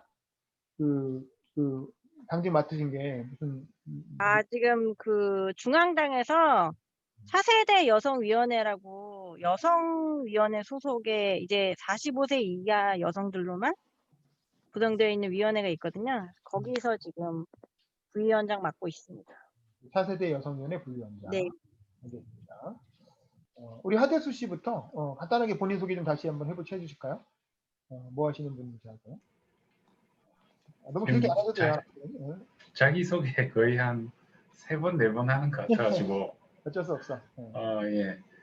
저도 그 미국에서 그거 로스쿨 나오고 저는 변호사 시험 안 치고 한국에서 이제 법학전문대학원 박사 마치고 박사 과정 중에 좋은 친구들 만나서 이제 한양대학교 안에서 창업해서 지금 창업도 하고 있는데 앞으로 이제 정치로 좀 꿈이 있어서 이렇게 윤범기 기자님 통해서 알게 된 하대수라고 합니다. 반갑습니다. 우리 하대수 박사이자 대표인데 이 친구는 아까도 얘기했지만 원래는 종합격투기 선수 감독이었어요. 어렸을 땐 운동을 했던 친구예요. 이거 딱 봐도 몸이 좋게 생겼잖아요. 그래서 원래는 이제 운동하던 친구인데 종합격투기 쪽으로. 근데 이런저런 끝에 미국으로 유학 가서 로스쿨 나오고 한국에서 박사 마치고 지금 이제 법학 박사이면서 창업을 해가지고 한양대 지금 있는 데가 한양대 기숙사예요. 한양대 기숙사 안에 있는 이제 그 창업연구소, 창업지원센터에서 거기서 이제 기업 운영을 하고 있는 친구입니다. 우리 지수 씨도 간단히 본인 소개 좀 해주시죠.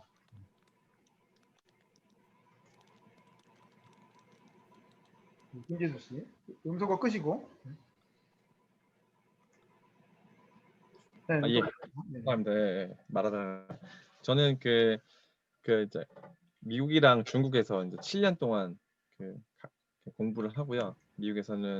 중국에서는 정치학으로 베이징에서 7년 동안 고등학교, 대학교 나오고 그다음에 미국에서는 뉴욕에서 정치 경제학 배우고 그다음에 나와서 이제 원래 하고 싶었던 분야는 좀 남북 교류 그다음에 한반도 미래 이런 거 관련해서 관심이 많았었고요.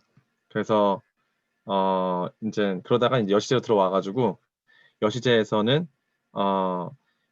이제 그 이광주 원장님 지금 국회의원 거기 비서로 이제 있다가 저번에 한번 그 국회의원 통일 분야로 이제 나가서 저는 떨어지고 그다음 지금은 한반도 미래경제 포럼이랑 그 관련된 책을 쓰고 있습니다. 네. 아까도 얘기했지만 이제 제가 국회의원 나가보라고 꼬셨어요. 그래서 지난 총선에 비례대표로 출마했어. 내가 꼬셔가지고.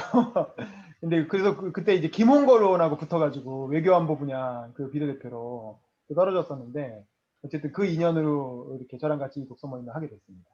그리고 보람 씨도 간단히 본인 소개 좀 해주시죠. 안녕하세요. 김보람이라고 합니다. 네, 저는 뭐 정치 혁신이나 교육 혁신에 관심을 가지고 공부도 하고 있고, 활동도 여러 가지로 하고 있습니다. 와주셔서 반갑습니다. 보람 씨는 이제 일본통이에요, 일본통.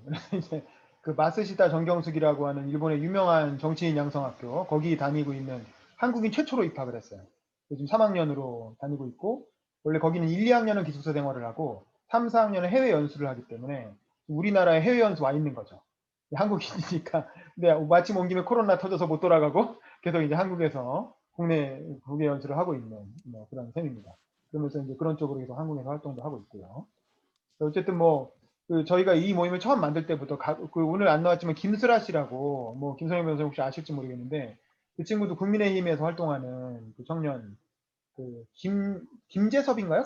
김재섭이란 친구 있죠? 그 비대위원 중에 그 김재섭이랑 같이 같이 함께인가 말이야 그 청년 정당 창당했던 그 김슬아라는 같이오름, 네, 맞아요. 같이오름이라는 청년 정당을 창당했던 김슬아라는 친구가 이제 이 모임을 원래 같이 하고 있습니다. 오늘은 아버지 따라서 출사 여행, 사진 찍는 여행 따라갔다 그래갖고 오늘 못 왔는데 다음 모임에서 혹시 뵙게 되면 인사하시고요. 그다음에 이제 오늘은 못 왔지만 이재복 씨라는 분도 있고, 그래서 이재복 씨도 지난 총선 때 민주당으로 출마할 뻔했다가 출마는 안 하고 전략공천위원만 하셨던 이제 그 청년 아동안전위원회라는 그 아동 인권 단체 운영하고 있는 친구 있고요. 그러니까 그렇게 몇 명 해서 같이 모임을 하고 있습니다. 자세한 건 오프라인에 만나면 또 인사하시면 될 것 같고, 저는 어쨌든 이렇게 모인 김에 아까 얘기했던 그 이슈 토론을 좀 해봤으면 좋겠어요. 그러니까 이 사면 문제. 김대중 대통령이 이 당시에 사실 전두환 노태우 사면한 거 갖고 엄청 욕 먹었거든요. 엄청 욕을 먹었지만 본인은 자기 철학대로 한 거야. 이 책에도 나오지만 한 번도 그 사면한 거에 대해서 후회한 적은 없어요. 그게 이제 죄는 미워해도 우리는 그 제도를 바꾸기 위해서 민주화운동을 하는 거지 사람 개인을 처벌하기 위해서 하는 게 아니다. 이런 입장이잖아요.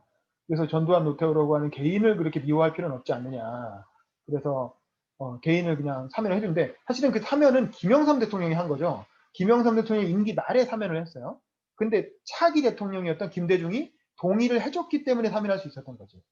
그러지 않고 임기 말에 그냥 사면해버리면 엄청난 분란이 일어났겠죠. 근데 이제 김영삼과 김대중이 김영삼 퇴임 직전에 만나서 같이 이제 밥 먹으면서 얘기해가지고 이 양반들 사면하는 걸로 내 임기 중에 털고 가는 걸로 하자라고 해서 김영삼과 김대중이 합의해서 그렇게 하시죠. 이렇게 해가지고 둘을 사면해주고 그래서 이제 그 둘은 어쨌든 일상에 복귀할 수가 있었던 거죠. 그런데 지금 이제 이명박 박근혜 대통령에 대한 사면론이 이낙연 대표로부터 나왔단 말이에요. 나와서 요즘 이슈가 되고 있고 막 토론이 일어나고 있는데 김대중 대통령의 논리를 적용하면 사면을 해야지. 네, 죄는 미워하되 사람은 미워하면 안 되고 사실은 국정농단이 일어나는 그런 제도를 고치는 게 중요하지 이명박 박근혜를 굳이 감옥에 오래 넣어놓는 게 중요한 건 아니잖아요. 그러니까 김대중 입장으로 보면 사면을 해야 될 것 같은데 지금 상황에서 이런 얘기가 나오는 걸 어떻게들 생각하시는지 한번 좀 의견을 나눠봤으면 좋겠어요. 마침 이게 이슈가 되고 있고 책에 그 내용이 언급됐으니까. 이건 어떻게 생각하세요? 이건 혹시 하대수 씨부터 한번 얘기 들어볼까요? 그냥 부담 갖지 마시고 이렇게 우리끼리 하는 얘기니까 걱정 말고 그냥 솔직하게 어떻게 생각하는지 한번 들어보죠. 예. 말씀 중에 대단히 죄송한데 일단 그 의견 말하기 전에 그 기자님이 이렇게 초대해 주셨는데 제가 8시 반에 약속이 있어가지고 괜찮아요. 이거 얘기해주면 나가면 돼요. 네, 그래서 지금 옆에 사람이 좀 있어가지고 그렇구나. 네, 그래가지고 저는 오늘 여기까지만 하고 다음 오프라인 모임 때는 처음부터 끝까지 꼭 함께 하겠습니다. 아, 그래요. 예. 그러면 간단하게 오늘 참가한 소감만 한마디 하시고 나가시죠. 소감. 아, 예. 오늘 일단 여기 뭐 보람 선생님, 칠수 선생님, 선영 선생님, 윤 기자님 다들 만나서 너무 반가웠고 또 오프라인 모임할 때 뭐 어떤 식으로 모일지 모르겠지만 제가 꼭 왕십리에 족발 사서 만나 뵈러 가겠습니다. 감사합니다. 아, 반갑습니다. 감사합니다. 자, 제가 나가기 전에 네.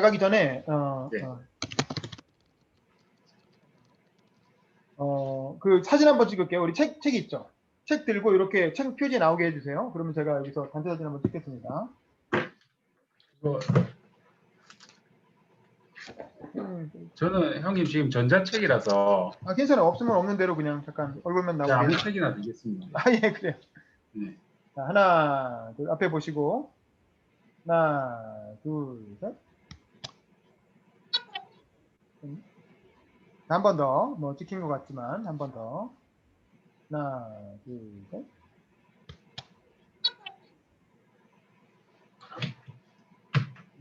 한 번 더.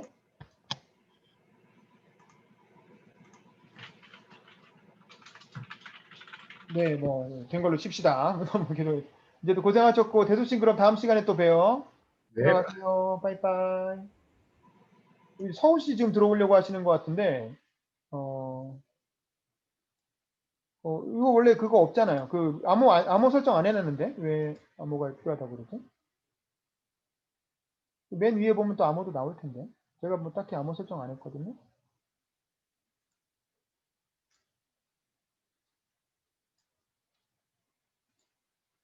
잠깐만요. 들어오게 안내 좀 해드릴게요.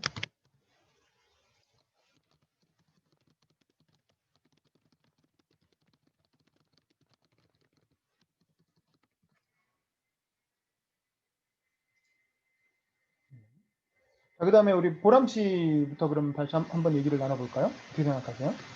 그 요즘 이슈가 되고 있는 사면령. 일단 음소거 키시고. 우리 김지수 선생님부터 먼저 하실까요? 그래. 지수 씨부터. 아이, 그게 괜찮아. 우리끼리 얘기하는데 뭐 어때? 솔직하게. 한 건 나한테 이렇게 그냥 비벼가지고.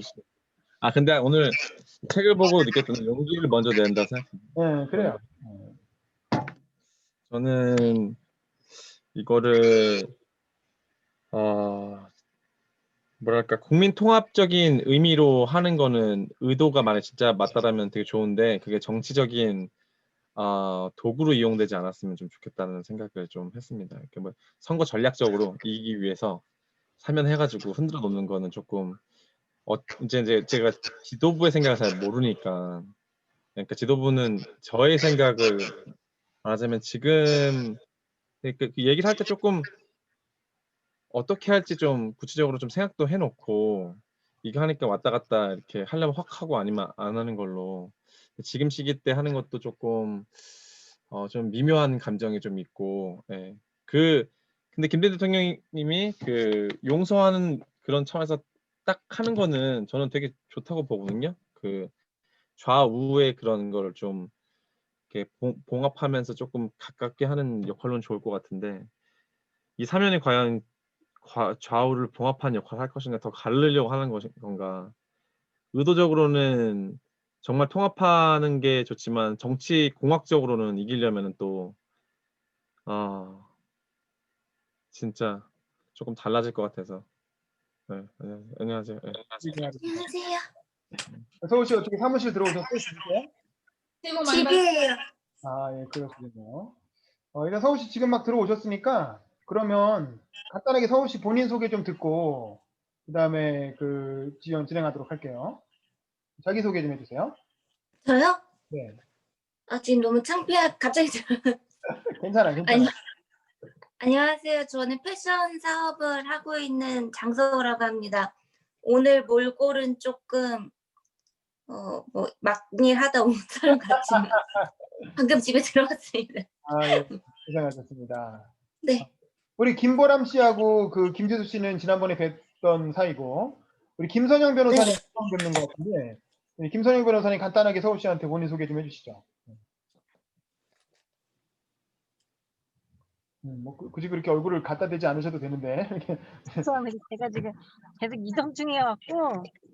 뭐 아, 운전하시는 건 네. 아니죠? 차 네? 안에 계신 거죠? 아니, 제가 운전하는 거 아닌데, 이렇게. 죄송합니다. 다음번에 좀 시간 맞춰서 좀 안정적인 환경에서 네, 하겠습니다. 그래서 이제 옆에 사람이 있다 보니까 말할 때는 좀 땡겨서 하다 보니까 네, 네, 네. 본의 아니게 얼굴을 이제 들이대게 되네요. 죄송합니다. 괜찮아. 지금 국민의힘 당에서 중앙당에서 차세대 여성위원회 부위원장으로 활동하고 있는 미국 변호사 김선영이고요. 되게 대단하신 분들이 많이 모이신 특별한 스터디인 것 같은데 초대를 받아서 네, 대단히 영광스럽고 감사합니다. 네, 감사합니다.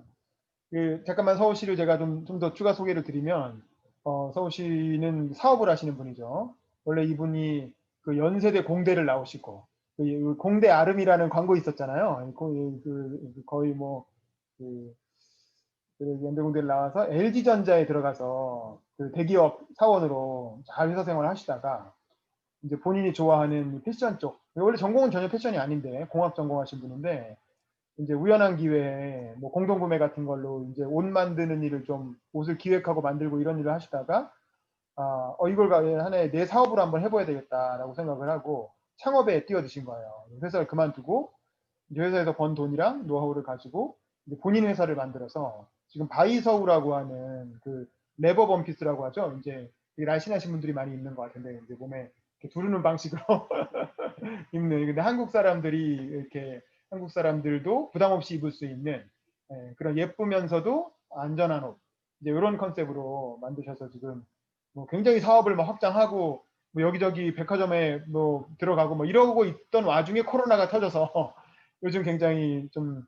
힘드셨던 것 같은데 제가 이 스터디에 초대한 이유는 서울시도 특히 올해 들어서 이제 부동산 정책이나 이런 데 답답한 모습을 많이 봤잖아요. 현 정부에. 그래서 아니 도대체 저 사람들은 나도 아는 걸 왜 생각을 못할까? 너무 답답하다. 너무 이렇게 문외한인 것 같다.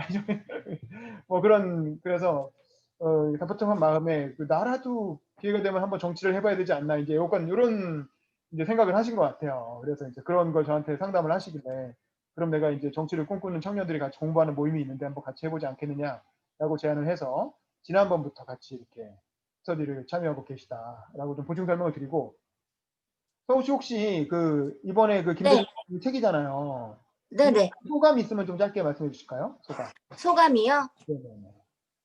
네. 제가 이 책을 읽으면서 느낀 점은 정말 나와는 다른 사람이구나라는 걸 많이 느꼈고요. 네.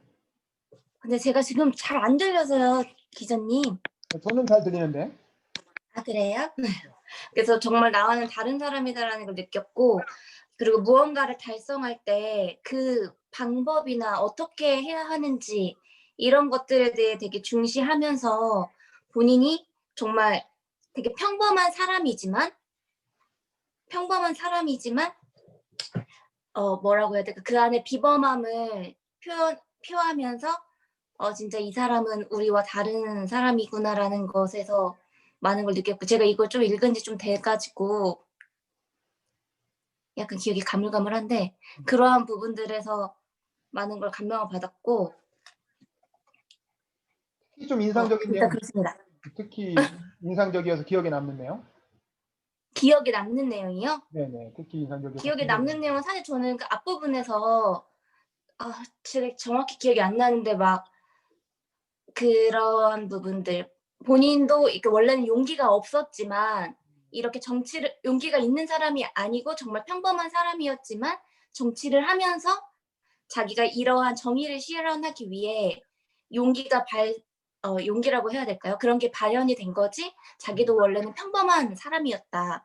어렸을 때 공동묘지에 가서 겁도 많이 느끼고 그런 평범한 사람이었지만 내가 이루고자 하는 그 나라를 만들기 위해 민주주의를 실현하기 위해 용기가 생긴 것이다. 라는 부분들이 좀 감명적이었습니다. 그렇죠. 알겠습니다. 네. 자, 서울시 오시기 전에 네네. 토론을 좀 하고 있었거든요. 이제 이슈가 네네. 요즘 이낙연 민주당 대표 그러니까 네. 그 이명박 박근혜 전 대통령에 대한 사면론을 그 신년에 들고 나왔거든요. 네. 대통령한테 건의하겠다. 네. 네, 지금 17년 뭐 20년 이렇게 상 받았잖아요. 그래서 감옥에서 네. 있는데 이 네. 양반들을 좀 사면해줘야 되는 거 아니냐 이제. 네. 그 얘기를 건의하겠다고 얘기해서 네. 그게 이제 이 책에 그 김대중 대통령이 그 네. 전두환 노태우를 사면해줬잖아요. 네네. 김영삼 대통령하고 합의해서 네. 그거랑 좀 겹치는 면이 있어서 그걸 좀 토론하고 있었거든요. 네. 어떻게 네. 생각을 하는지. 아까 지수 씨가 좀 얘기하고 있었는데 지수 씨 얘기 좀 아, 먼저 듣고 마저 듣고 다른 분 네네. 지수 씨. 네. 좀 마무리하시죠. 네, 지수 씨.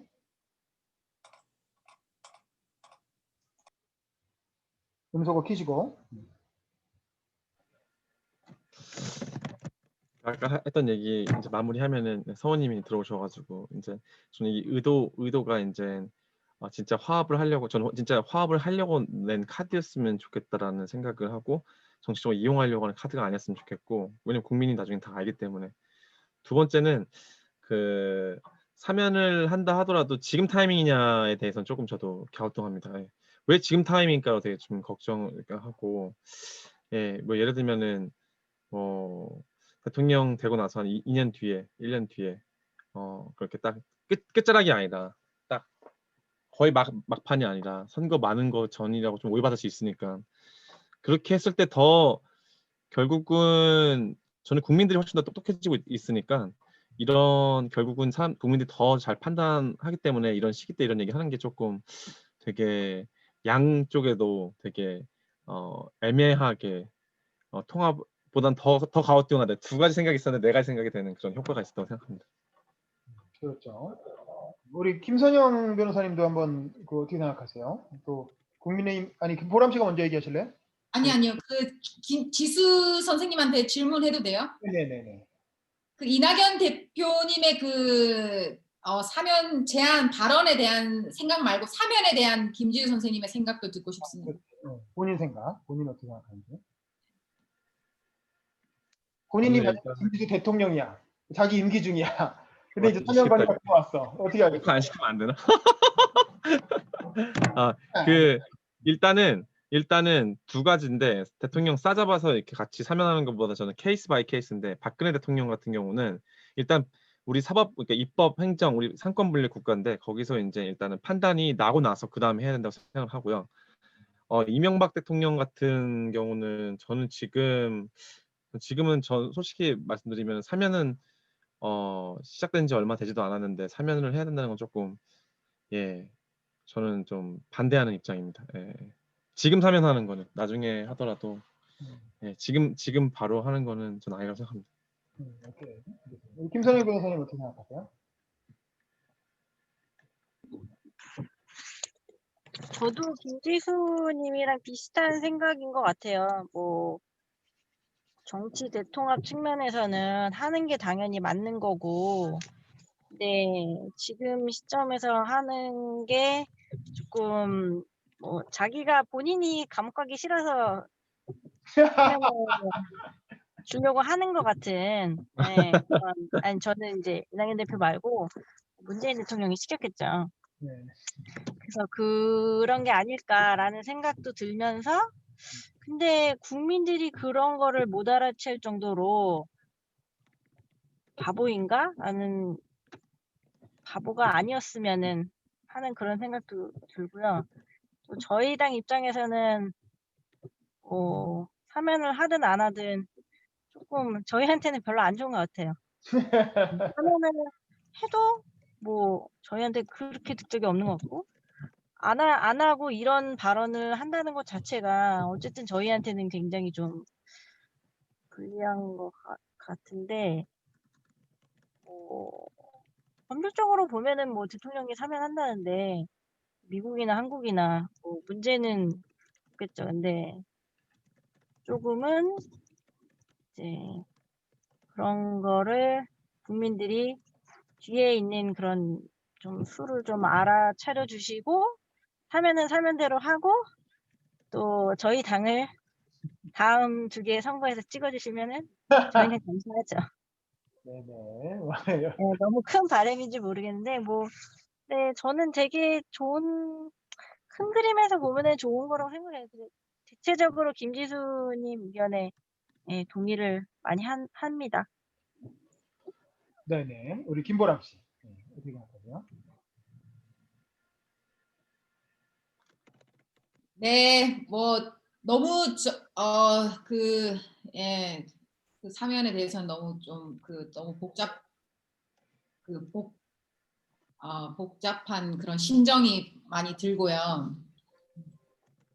일단 그 이낙연 대표님의 이번에 그 사면 제안은 정말 실리도 없었고 명분도 없었다. 전혀 공감 가지 않는 그리고 정말 진짜 그 말씀대로 그 진짜 그런 국민 통합을 위한 충정, 진정한 충정에서 비롯된 제안 이었으면 저도 좋겠다라는 그런 바람을 가지고 있지만 이번에 그 타이밍에 그 신년 첫 제안으로서의 그 집권 여당 당대표로서의 제안은 좀 아쉬웠는데 그래서 만약 정말 그 김대중 대통령처럼 아무리 그 큰 비난을 받더라도 정말 밀어붙였으면 또 그 진정성에 그래도 좀 공감이 됐을 텐데 그 용기라는 측면에서 그리고 그 김대중 대통령은 실제 그 피해자시잖아요. 가장 큰 피해자가 내가 용서를 한다는데 그렇게 해서 정말 그 다른 사람들의 입을 막을 정도의 어쨌든 그 큰 아량을 베풀고 관용을 베풀고 아까 책에도 있었지만 그 용기가 있는 자만이 용서할 수 있다고 그랬잖아요. 그래서 그런 면에서 너무 그런 큰 공감대가 있었는데 비난에도 불구하고 어쨌든 소신을 가지고 이렇게 밀어붙인 면도 있었지만 너무 이번에 그 이낙연 대표님 너무 일단 어떠한 전략적으로 하셨든 뭐든 어쨌든 이번에 그 큰 신뢰라든지 리더십의 측면에서 너무나도 큰 손상이 있지 않았나. 그리고 너무 그거를 또 바로 철회를 하신 것도 너무 가벼워 보였었고. 철회했어요? 네? 철회했어요? 철회했죠. 물러난 거죠. 예, 그걸 근데 그렇게 한 발 이제 물러난 것도 그 국민과 함께 한다고 한 발 물러나신 건데 그게 그 국민이 그럼 누구인가? 그냥 강성 지지자들의 목소리만 듣고 가는 건가? 그것이 이제 국민인가? 그때 그 국민은 누구인가? 뭐 이런 생각도 했었고, 사실 그러니까 이제 네, 저도 당연히 저는 심정적으로는 저는 진짜 정말 사면 반대이고요. 그리고 왜냐하면 너무나도 그거는 그때 뭐 박근혜 대통령 때도 너무 충격적이었고 이명박 대통령 때는 그거는 너무 네, 심정적으로는 정말 네, 뭐 사면 뭐 결사 반대 이런 거지만 이 대통령 우리나라의 대통령이 그런 거를 저질러서 그렇게 감옥에 가 있다라는 거는 정말 그 국민으로서는 그리고 이 국가로서는 너무나도 그게 이거는 뭐 진영률을 떠나서 너무 그거는 아프고 슬프고 안타까운 거잖아요. 그냥 전직 대통령이 그렇게 되고 그렇게 했다라는 거는 그래서 이거를 좀 네, 뭐 더 조금 구조적인 면에서 또 봐야 되는 건 아닌가. 뭐 여러 가지 되게 엄청 좀 그런데 복잡한 그런 심정이 네, 개인적으로는 네, 들고 있습니다. 네. 이상입니다. 서울 씨는 어떻게 생각하세요? 서울 씨는 이명박 대통령 박근혜 하면 해야 된다고 생각하세요? 저는 사실 정치와는 무관한 일반 일을 하고 있는 그냥 평범한 국민으로서 시민으로서 생각을 하기에 저는 사실 사면을 하는 게 맞다라고 보는 입장입니다.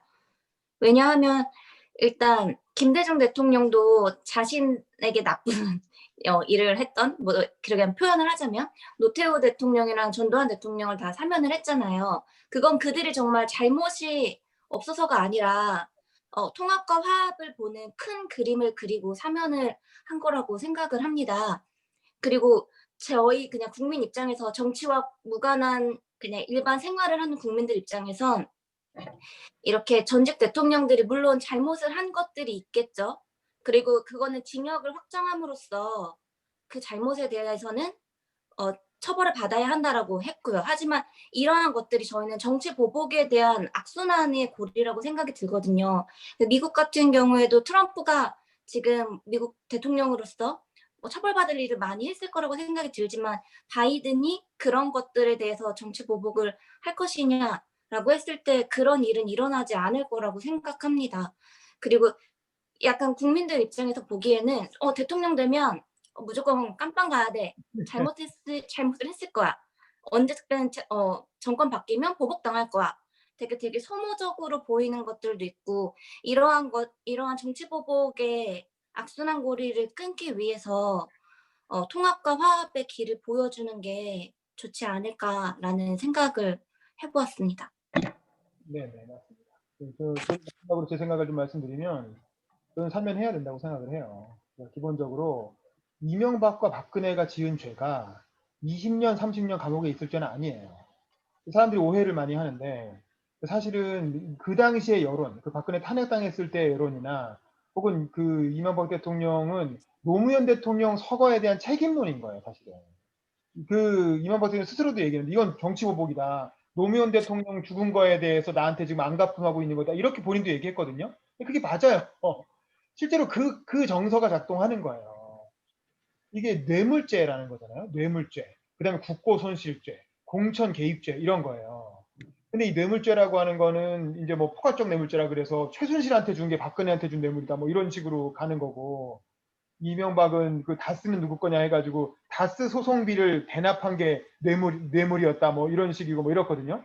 이런 식으로 걸고 넘어지기 시작하면 누구도 안전할 수 없습니다. 어떤 정치인도 이런 거로부터 피해갈 수 없어요. 국고손실죄. 솔직히 국고손실이 죄면 어떤 대통령 중에 국고손실이 아닌 사람이 누가 있겠어요. 문재인 대통령이 재난지원금 준 거. 이거 나중에 국고손실로 걸면 어떻게 할 겁니까? 뭐 이것도 아니라고 할 수 있겠어요? 그리고 그다음에 공천 개입? 아니 세상에 대통령은 정치인이에요. 정치인이 자기 당의 공천에 입장 표명하고 목소리를 집어넣는 게 그게 공천 개입, 불법적인 공천 개입이라 그것 때문에 징역을 살아야 된다. 그러면 도대체 어떤 정치인이, 어떤 대통령이 정상적인 정치 행위를 하냔 말이지. 이게 사실은 이건 감정적인 국민적 괘씸죄인 거예요. 사실 이 재판은 철저하게 국민적 괘씸죄에 의해서 이루어진 거고, 물론 잘못했죠. 근데 나는 이명박도 그렇고 박근혜도 그렇고 정치적인 잘못을 한 거예요. 이명박은 노무현 대통령을 죽게 만들었어. 어쨌든. 근데 그거에 대해서 한 번도 사과를 하지 않았어. 국민 앞에. 또 노무현 봉화마을 내려가서 머리라도 한번 숙이고 권양순이어서 손 잡아주면서 내가 한 건 아니지만 내 임기 중에 검찰이 한 짓이니까 나도 잘못했습니다. 종합적으로 내 책임입니다. 라고 하면서 사과했으면 이렇게까지 안 됐어요. 근데 이명박은 끝까지 그 사과를 안 했어요. 그러니까 용서가 안 되는 거예요. 그게 결국 다스는 누구 겁니까라고 하는 그 집요한 어떤 추적으로 이어졌고 그게 결국 이제 그 양반의 발목을 잡은 건데 사실은 그 사안이 아니었으면 이렇게까지 당할 일은 아니다라는 거. 또 하나 박근혜도 최순실이라고 하는 친구를 숨긴 게 문제인 거예요. 최순실은 평생 친구잖아요. 박근혜를 어떻게 평생 먹고 사는 걸 다 해결해준 어떤 자기의 어떤 일종의 뭐 식모라고 하면 좀 그렇고 근데 이제 친구인데 친구로도 인정을 안 했겠죠. 박근혜 내심으로는. 근데 어쨌든 근데 문제는 최순실이 최태민의 딸이었다는 게 문제인 거지. 그러면 아예 공개적으로 최순실을 청와대 부속실장으로 임명했으면 아무 문제가 안 돼요. 부속실장으로 임명하고 국민 앞에 솔직히 고백했으면 문제가 안 되는데 박근혜도 용기가 없었던 거야. 그걸 고백할 용기가. 최순실이 실제로 자기한테 필요한 사람이에요. 자기 어떤 대소사를 다 챙기고 자기의 옷부터 화장부터 건강까지 다 챙겨주는 일종의 매니저였기 때문에 자기한테 꼭 필요한 사람이었는데 국민한테 고백할 용기가 없었던 거야. 내가 아직도 그 옛날에 그 최태민하고 더러운 연문도 있었고 그로 인해서 비난도 많이 받았는데 그럼에도 불구하고 그 일가와 계속 도움을 받으면서 지금까지 살아왔다는 걸 국민 앞에 인정할 용기가 없었던 거야. 용기가 없는 채로 이렇게 오다가 또 약간 컨설팅도 받고 뭐 이렇게 했는데 그런 도움을 받았다는 걸 인정하는 순간 자기 어떤 순결한 그러니까 어떤 그 보수가 보기에는 깨끗한 이미지가 훼손되는 게 너무 싫으니까 그걸 그냥 숨기고 적당히 넘어갔다가 임기 말에 그게 빵 하고 터져버린 거죠. 사실 그게 문제인 거지. 박근혜 대통령이 행위만 놓고 보면 뭐 정확한 그 유죄 혐의를 그 범죄 혐의를 찾기가 어려워요. 근데 최순실이 한 걸 다 박근혜가 공동 뭐다 이렇게 해가 경제 공동체다 뭐 이렇게 해서 희한한 법리를 개발해가지고 20년 넘게 징역을 때렸는데 그 사실 저지른 죄에 비하면 너무 가혹하고 실제로 그게 그 기준을 가지고 앞으로 나타날 모든 대통령들을 다 그 적용한다고 보면 어떤 대통령도 국정 수행을 할 수가 없습니다. 그래서 사실 저는 이거는 국민한테 한 잘못이 명백히 있기 때문에 처벌은 받아야 되지만 그렇다고 그게 20년씩 감옥에 살리고 그 60, 70 넘은 할아버지들 할머니를 죽을 때까지 감옥에 넣어줄 정도의 죄는 아니다. 다만 이제 법정에서의 공방은 그렇게 됐고 뭐 법은 사법 시스템은 그 당시에대로 된 거니까 그건 어쩔 수 없지만 그래서 이런 상황 때문에 대통령의 사면권이라는 게 있는 거거든요. 이런 걸 대통령이 정리할 수 있는 권한을 헌법이 부여한 게 사면권인 거예요. 그래서 김대중, 김영삼도 전두환 노태우를 사면해줬던 거고 그래서 저는 사면하는 게 맞다고 봐요. 근데 다만 이낙연 대표가 여기서 숟가락을 얹는 건 전 아니라고 보는 거예요. 왜냐하면 그건 대통령의 권한이에요. 이낙연이 사면하고 싶으면 자기가 대통령 되고 나서 사면하든가 문재인 대통령이 본인 스스로의 외로운 결단으로 해야 될 부분인 거야. 그래서 문재인 대통령이 임기 말에 자기가 이제 임기 말 하루 정도 남겨놓고 아니면 임기 말에 끝까지 가서 딱 이건 내가 짊어지고 가겠다.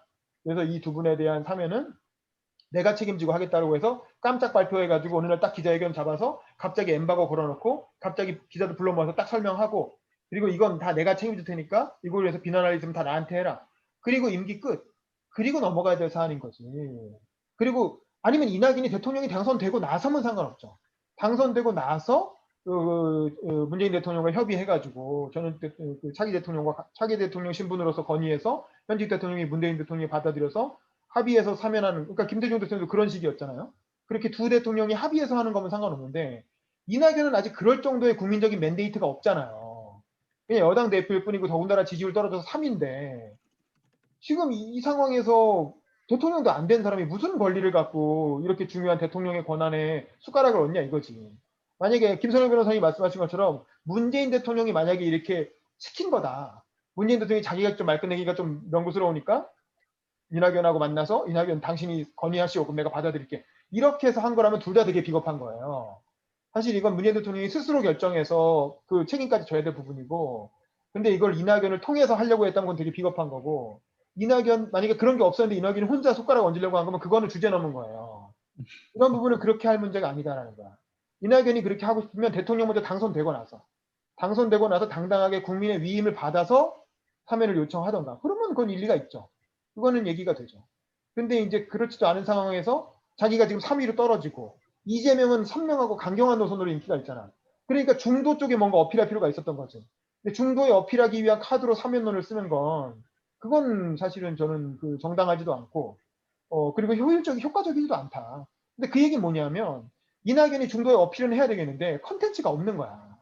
사실은 중도에 어필하는 건 민생으로 가면 되거든요. 이재명이 하듯이 다양한 민생 이슈에 대해서 창의적인 해법을 제시하고 그걸 통해서 그걸 정부가 받아들이게 하고 그런 식으로 해서 민생 공약을 가지고 하나하나 여당이기 때문에 실제로 하면 되잖아요.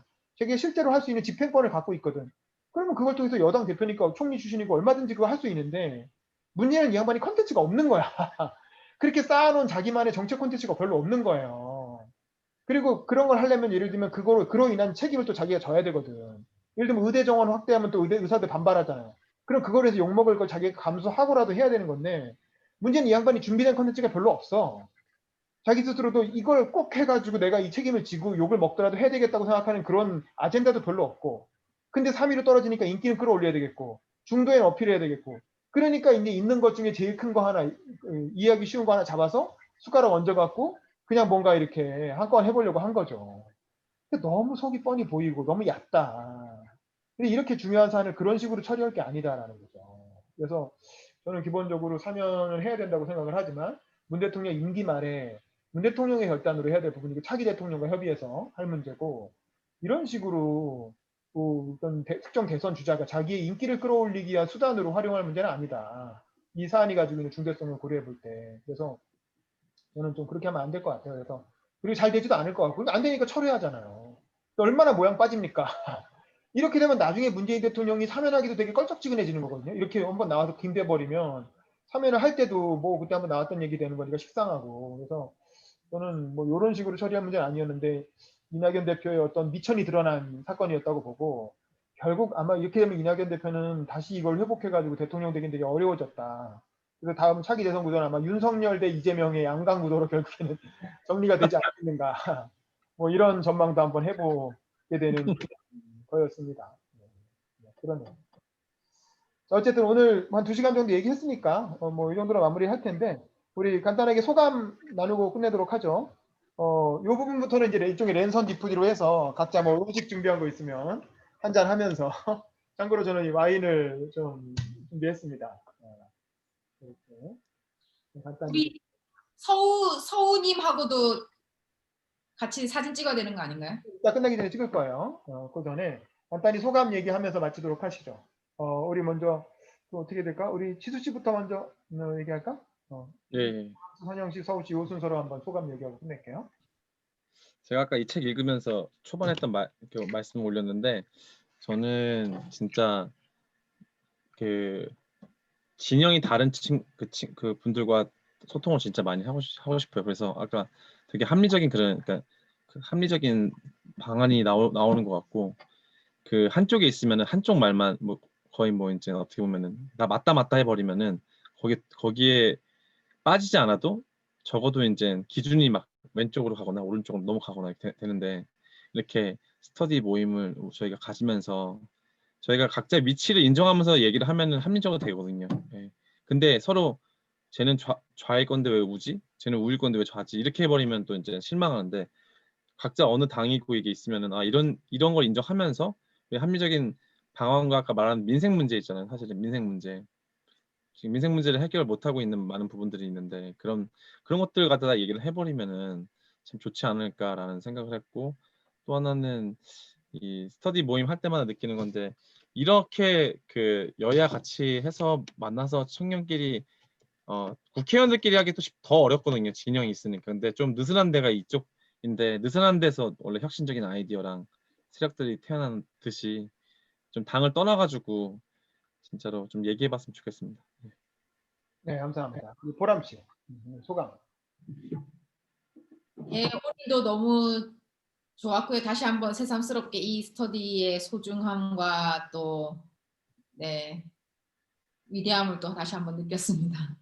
오늘 국민의힘의 슬아님이 못 오신다고 해서 너무 슬펐는데 아쉬웠는데, 그 김선영 변호사님께서 또 이렇게 함께 해주셔서 와주셔서 너무너무 네 좋았습니다. 그리고 말씀도 이렇게 들을 수 있어서 너무 좋았고요. 예. 그 김대중 대통령의 다시 새로운 시작을 위하여로 같이 함께 이야기한 것도 좋았지만, 네, 사면에 대해서 얘기하는 것도 너무 좋았습니다. 이상입니다. 우리 김선영 변호사님, 소감. 아, 네, 죄송합니다. 다시 좀 얼굴 좀 들이대겠습니다. 괜찮아요. 저도 뭐 좀 국민의힘의 당에 계신 분도 계시고, 김수라 석사님? 예.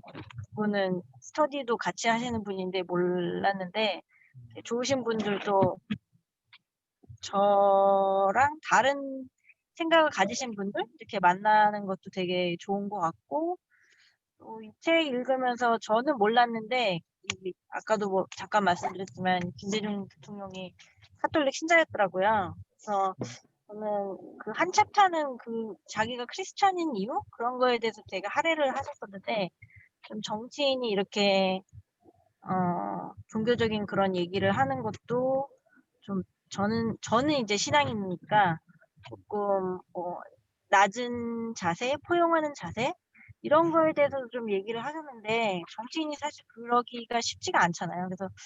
그래서 좀 더 가깝고 좀 인간적으로 다가오셨던 것 같아요. 그래서 되게 좋은 책이었고 다시 한번 되게 뜻깊은 스터디 시간이었던 것 같습니다. 감사합니다. 네, 감사합니다. 우리 마지막으로 서우 씨, 늦게 오셨긴 하지만 소감. 음소거 키시고. 음소거 켜주세요. 네. 그래서 이 책을 읽으면서 이게 맨 처음에 쓰여질 때는 대통령 다 떨어졌을 때고 나중에는 대통령 당선됐을 때 이걸 다시 퇴고하신 거였잖아요. 그래서 그러한 그 변화에서 나중에 자신이 떨어져서 당선에 몇 번째 떨어졌을 때 그 심정부터 해가지고 읽는 것들이 되게 재밌었고, 솔직하게 되게 인간적인 면모를 많이 볼 수 있었던 것도 인상적이었던 것 같아요. 그리고 오늘 좀 늦게 들어와서 아쉬운 점이 많았는데, 저는 사실 그 사면에 대해서 저도 혼자서 되게 많이 생각하고 있었거든요. 그런 부분에 대해 토론한 것도 좋았고, 새로운 얼굴도 만나 뵙게 돼서 되게 반가웠습니다. 네, 고맙습니다. 우리가 오프라인 같으면 여기서 또 술 한잔 하면서 굉장히 길게 얘기를 할 텐데 온라인이라 아쉽지만 이 정도에서 마무리하는 걸로 하고, 우리 아까 우리 서우 씨 오셨으니까 사진 한번 다시 찍고 마무리하죠. 그 책 사진이요? 나오기 부담스러우면 얼굴 책으로 가리세요. 이렇게 오케이. 그래서 책 나오게 한번 해주시고 보람 씨도 다시 앉으시고, 자, 이 상태로 사진 한번 찍고 마무리하겠습니다. 자, 카메라 보세요. 하나, 둘, 셋.